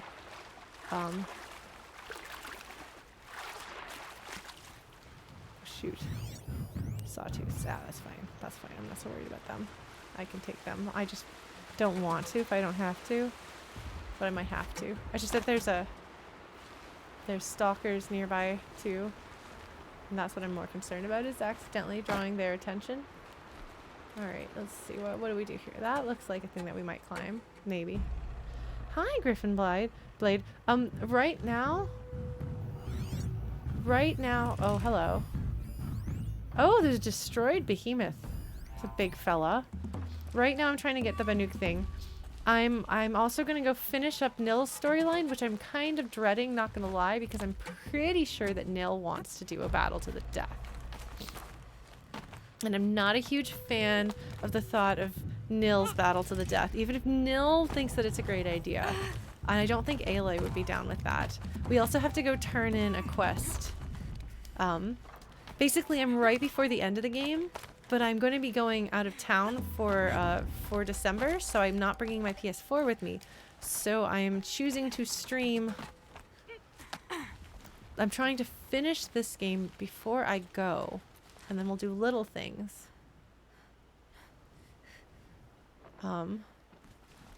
When I'm out of town, and then we'll pick a new, bigger game. Or try the DLC, which was the original plan, was to do the DLC and then beat the game. I do want to. I think I might. No, Nil is not in a good space to decide what is a good idea or not. Nil has a questionable perspective on things, I think. Oh, let's pick up this BANUK effect. Artifact. Yeah, I do want to play the DLC. I've heard really, like, I mean, just I have a lot of respect for the writing in this game, and more of that would be good, but I feel like I'd like to bring a story arc to a conclusion, and I feel like we've got perfect timing for that if I beat the game next week. Oh, actually, I only need one more of these. Amazing. Okay. A wooden artifact left in offering under a tribal mark, along with a strip of parchment bearing handwritten glyphs. Sets of such artifacts can be traded in Meridian for valuable rewards. By the way, I'm sorry if I've been turning down the volume too much and you haven't been able to hear people talk. Do let me know if I need to turn the volume up. Yeah, well, so I was thinking, Griffinblade, I won't be able to beat the DLC. In 2 weeks, I wouldn't be able to beat the DLC, and then we'll have a month away. So I'd rather finish the full story and then go do the DLC as a separate thing, since it's going to be a big break. All right, let's do this one. BANUK artifact, I cannot confess. Tektuk. There is much I would confess to you, but one thing I cannot. I did not kill Signak, our chieftain who claimed to be your father. That night I was alone in my tent, drunk with cold wine, dreaming, as I always did, of Ullilia your mother and her sunset smile. You will never hear my testament, and my offering will never touch the warmth of your hands, but I paint my mark in the light of truth. I know what I am guilty of and what I am not. I hope against hope that in your heart you know the same. I am concerned, actually. He did not kill the chieftain, but he was framed for it, I believe, is the way the story seems. Somebody else took advantage of the fact that he seems to be a likely candidate of it and framed him for it, if I remember correctly. Okay, this creature's here. Oh, the moon is rising. Where am I? Oh, good. Sawtooth. That's fine. They're not stalkers. Let us go. Shall we finish up Nil's story? Let's turn in Sunstone Rock. Oh, there's not a campfire near there, is there? Darn it. I didn't go to the campfire near there anyway. How did I not do that? I'm silly. I'm a silly Lauren. Oh, okay, Austin. Well, that's good to know. That makes me feel better about my decision to do this then. We will pretend that that was my plan all along because I know what I'm doing. Phil, thank you so much for coming by. Yeah, I'm sorry that I'm running a bit late, but I would love to be able to finish up some of these smaller plots here tonight, and then next week we'll probably go late finishing the main story quest, which is going to be a big one, I suspect. And we will go late if we need to. I am prepared for that. Alright. Hello. I guess I'm gonna have to do this right and hopefully not fight a stalker. I just don't want to deal with stalkers. They're just like... they're just a pain, you know? Like, they're just bad news. Hello, turkeys. Hello. Oh, hello. What are you doing here? This is not a safe place. Oh, you're the one who sold me my new stealth armor. Okay, never mind. You're my friend. nameless, faceless shopkeeper. Yeah, the stalkers are a pain, so I just don't want to deal with them, even though I totally, I guess, could actually fight them. I would rather not. Apparently, I'm high level now. Apparently, I have Mewtwo armor. Apparently, I could probably take them. But I don't want to. Oh man. I'm not usually a completionist, and when it comes to side content, mostly I only want side content that has to do with story stuff. But this game does tend to have story stuff in some of its side content, so consequently I play some of it. Get out of the water, Aloy. There's snap moths there. I don't like them. Okay, so we've sufficiently done that. So now we can go here and return to Janeva, who is a most interesting person. Mostly I'm doing this because I want more of Janeva's story. And I'm hoping we'll get more of Janeva's story if we do this. So I actually do have a copy of the second game because my roommate loves these games very much. She's the one who got Aloy's spear in the second game tattooed on her arm recently. And so she wanted to play the second one, so she got it. And I had the first one. I have the PS4, so she said that I can borrow the game when I'm ready for it. Is that an outhouse or something?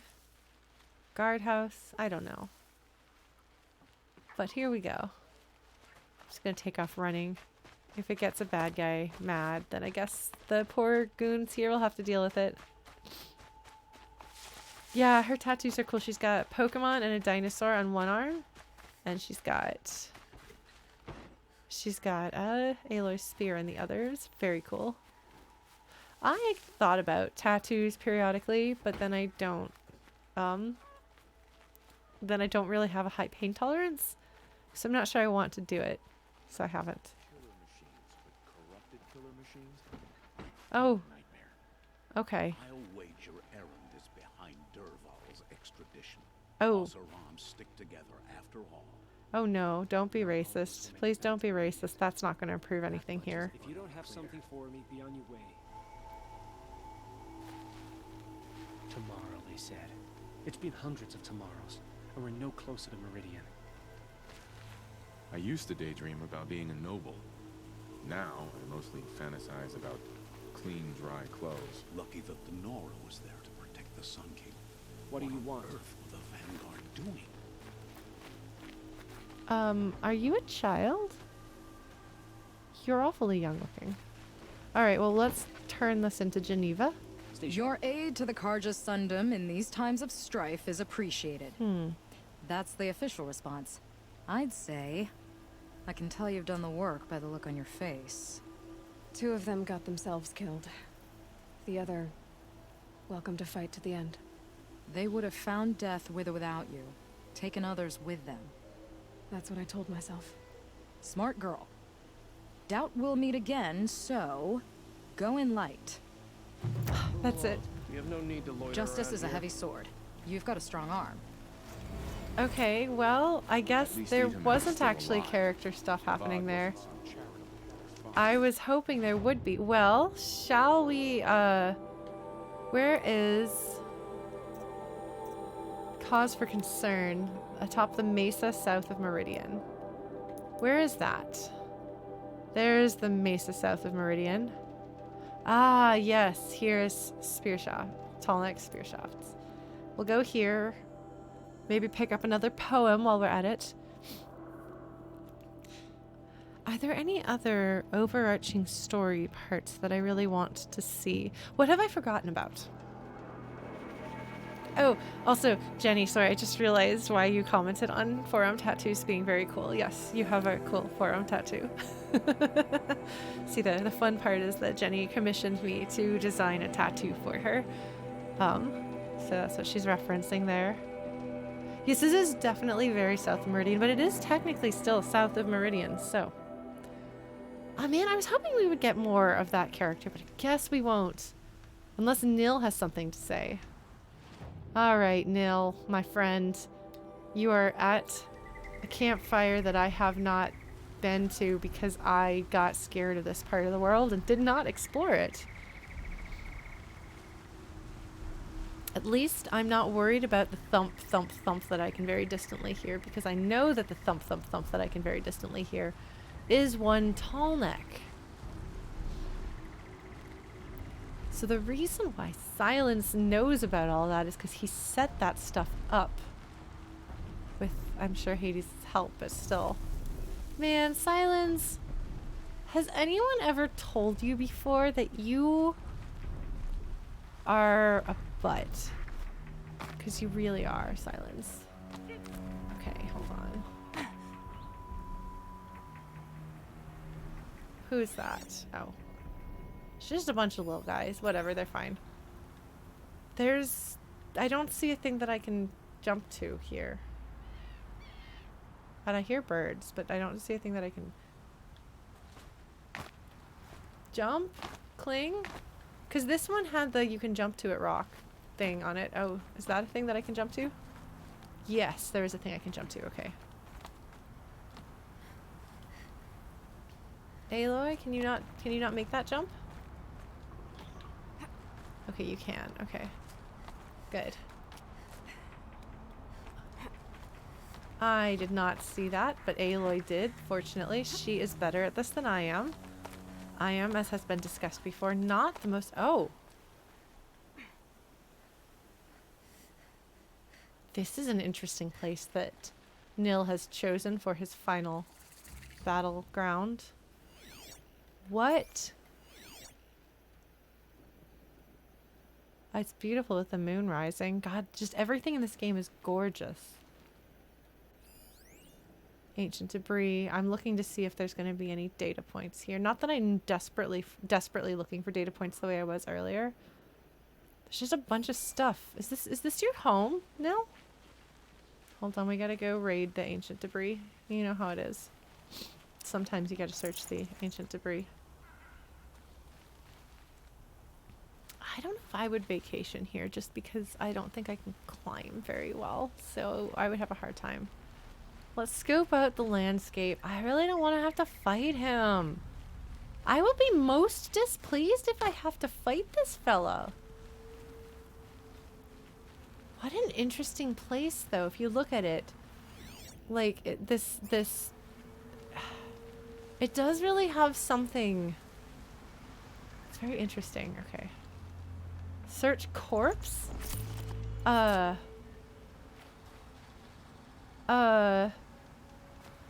my friend, what have you been up to? Nil, there's dead bodies all around here. Nil? Nil?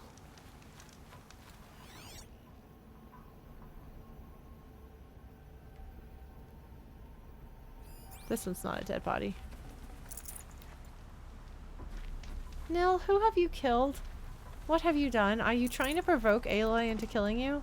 Nil? By killing a bunch of other people? Nil? Nil. Nil. I did wonder on my way here. Well, if you were luring me into an ambush. Yeah. Where's the fun in that? Some bandit sprawl would never have done for our arena. But this, much better. There's a sense of drama. No. So, what do you say? How about we try to kill each other? No. Wait. You brought me out here to ask if I want to fight you? To the death. We'll savor it because we only get this one time. I don't want Actually, I don't know what else I expected. I don't want to fight him. I know that he wants to fight me, but I don't want to fight him. I don't know if this is a bad choice.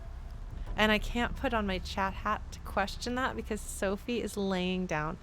Sophie is... There's the chat hat. And it is underneath a cat. Do you see? Do you see how I'm not able to access it? Look at how cute she is. Can you see? Can you see that cute little face? Look at that cute little face. Hello, cute little face.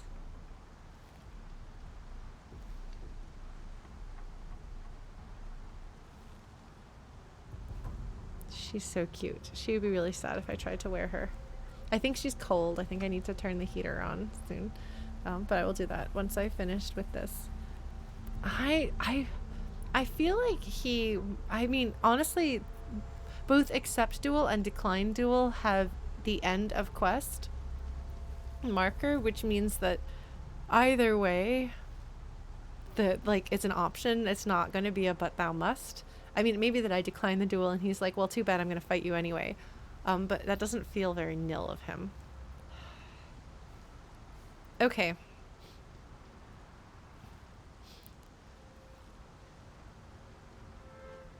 Yes or no question. Imagine that I'm wearing the chat hat, as for years we pretended that I had a chat hat before Kronos sent me a chat hat. Okay. I'm trying to figure out how to phrase this. Mostly because what I want to know, and this is not the question because I don't know if there's a way to do this, what I want to know basically is if I decline this duel, if I will be satisfied with the ending that I get. Because I'm like, is it like a wrong answer? This doesn't feel like the kind of game that'll have like the wrong answer. And obviously Nil wants me to accept this duel. I don't think Aloy would. I think Aloy is just like, no, buddy, no, I'm not going to duel you. So to me, it feels most in character to decline the duel and just be like, no, Nil, no, you dum-dum, we're not going to fight. And then if he forces my hand, then I guess I fight him, but I'd rather not. And I'm not really sure how to phrase that as a question.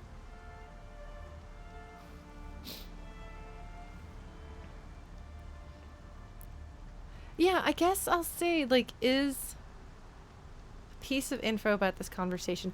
Can you chat amongst yourselves about whether whether there's information that I should have about this? Because I actually really care about Nil's little side story, and I did not, somehow, it did not occur to me that Nil would want the conclusion of our battle, or the conclusion of our friendship, the conclusion of his story to be a battle to the death. I'm pretty sure I didn't predict that one. I just don't think enough like a Nil. Like, I think he wants peace. Just like the people who we just fought to the death-ish, who died kind of on their terms, but died because that's what they chose to do. I don't know.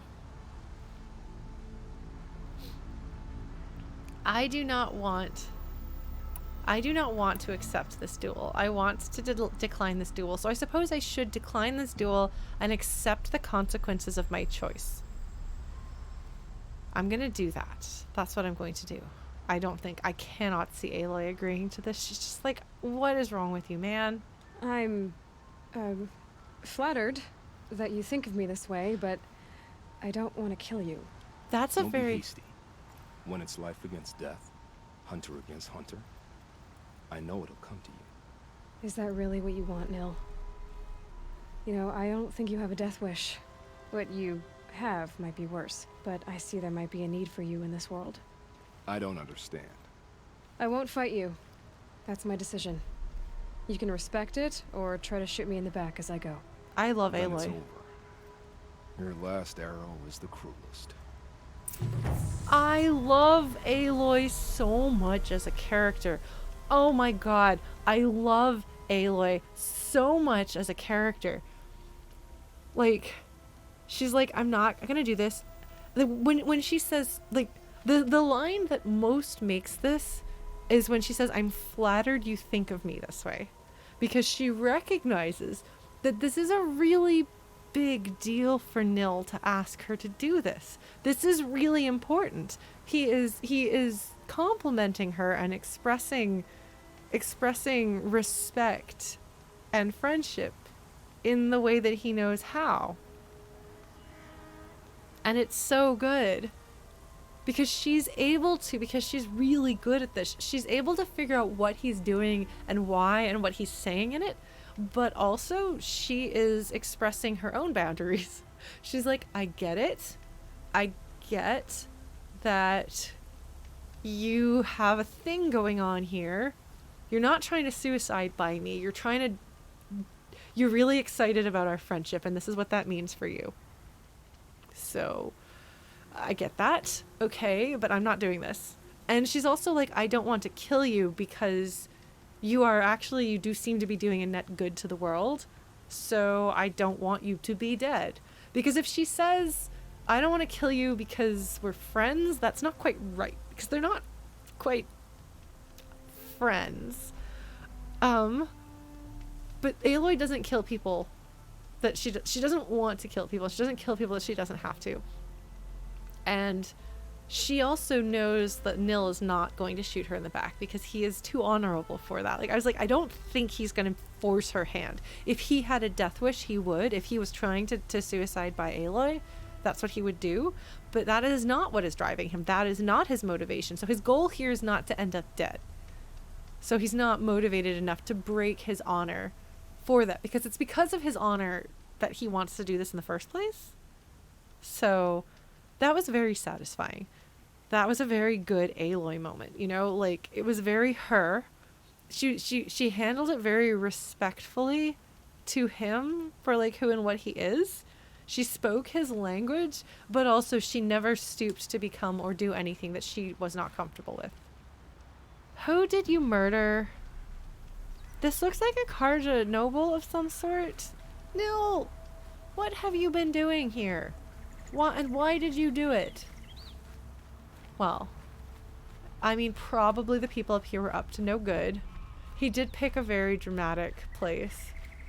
This would have been a very dramatic final encounter place for him, but I cannot imagine. I mean, I'm sure that they've written a way for Aloy to be like, I guess you're not happy with your life, and I guess this is the kindest thing to do. I guess people put down mad dogs.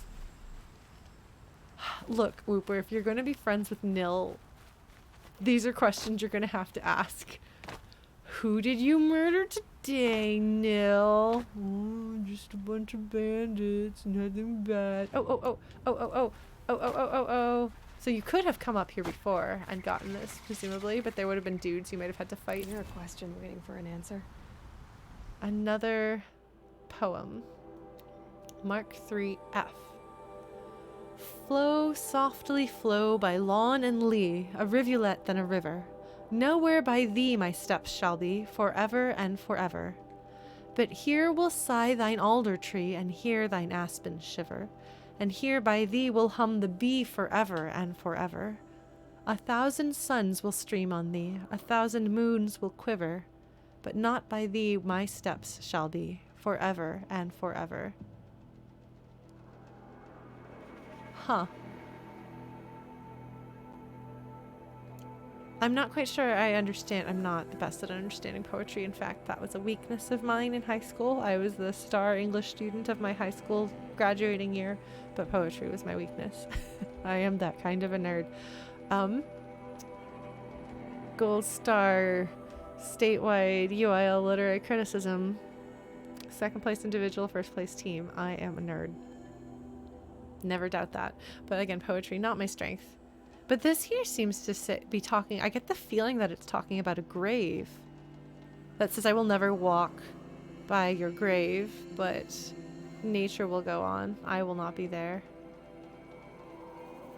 But I'm not sure. In the context of all of the rest of these that have so much feeling of... I mean, it's clear if this is chosen by a person who was responsible for programming these, which is possible that Gaia followed the commands, but the poetry perhaps was chosen by somebody who's working on the project. That here they're talking about like you, the future person. I will not be there with you for this to happen. I don't know what the original author's intent is, but that is how it fits the story, and it does so beautifully. All right, well, honestly, I think that is all of the quests that I was going to do. Because Into the Frozen Wilds we'll do afterwards. Weapons of the Lodge I don't care about. I don't really care about Gira's husband. I don't want to go fight the Thunderjaw. I don't really care about these enough to do them. So I'm going to take us to... Oh, no, I'm not going to take us to, because we don't have to like go do a prep thing. We're going to go straight to Meridian, to the Palace of the Sun. And it doesn't matter where we are. It's not like I'm going to have to like walk through a thing, you know? I wonder what that was. Oh, that's definitely some sort of a disc thing. You know what I'm trying to say. Where is the fire? Yes, the fire. We're gonna go save at the fireplace, and then we're gonna call it a night, and plan to have a long stream next week potentially. Hi, Nil.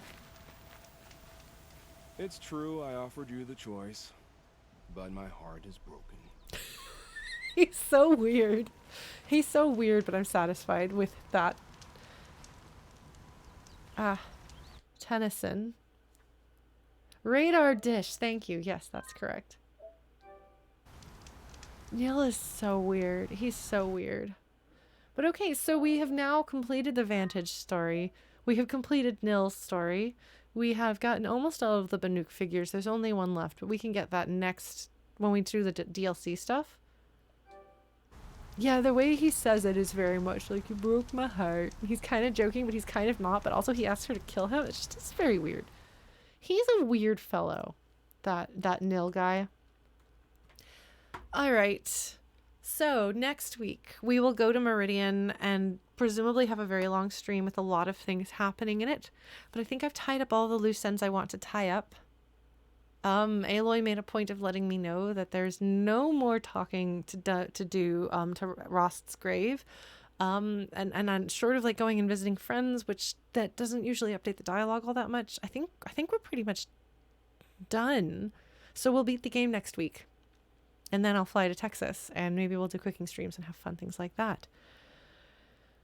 Yeah.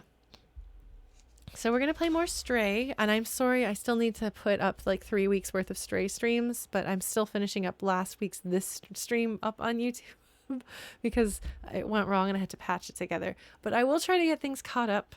We'll probably be beating Stray. Maybe we'll beat Stray this week. If we don't, I might just call it for now. We'll see. But I think we're pretty close. And yeah. Then next week, again, we'll finish this game up. I'll be flying on Friday. And I will see you lovely people. So I'll see you next week for the conclusion of the main story of Horizon Zero Dawn. And I'll let people know, like, that's like a big deal thing. So I'll spread the word. And I think that's it. And then when I get back in January, we will have, maybe we'll pair Disco Elysium with something lighthearted. So maybe we'll do something lighthearted on Tuesdays, because Tuesdays used to be lighthearted and Thursdays used to be heavy. So we'll see. Let me know how you feel about Psychonauts 2 or Mario, Paper Mario, The Thousand Year Door, or I don't remember what else I had in mind. There's a lot of things out there. I forget. My memory's not the best. Thank you all so much. Please take care. If you're not already following, please feel free to follow. You can also join me on the social medias, and you can hang out on our Discord where folks hang out and have a peanut gallery talking about the stuff that I don't know in the stream spoilers section. All right. Good night, folks. I will see you later. Bye.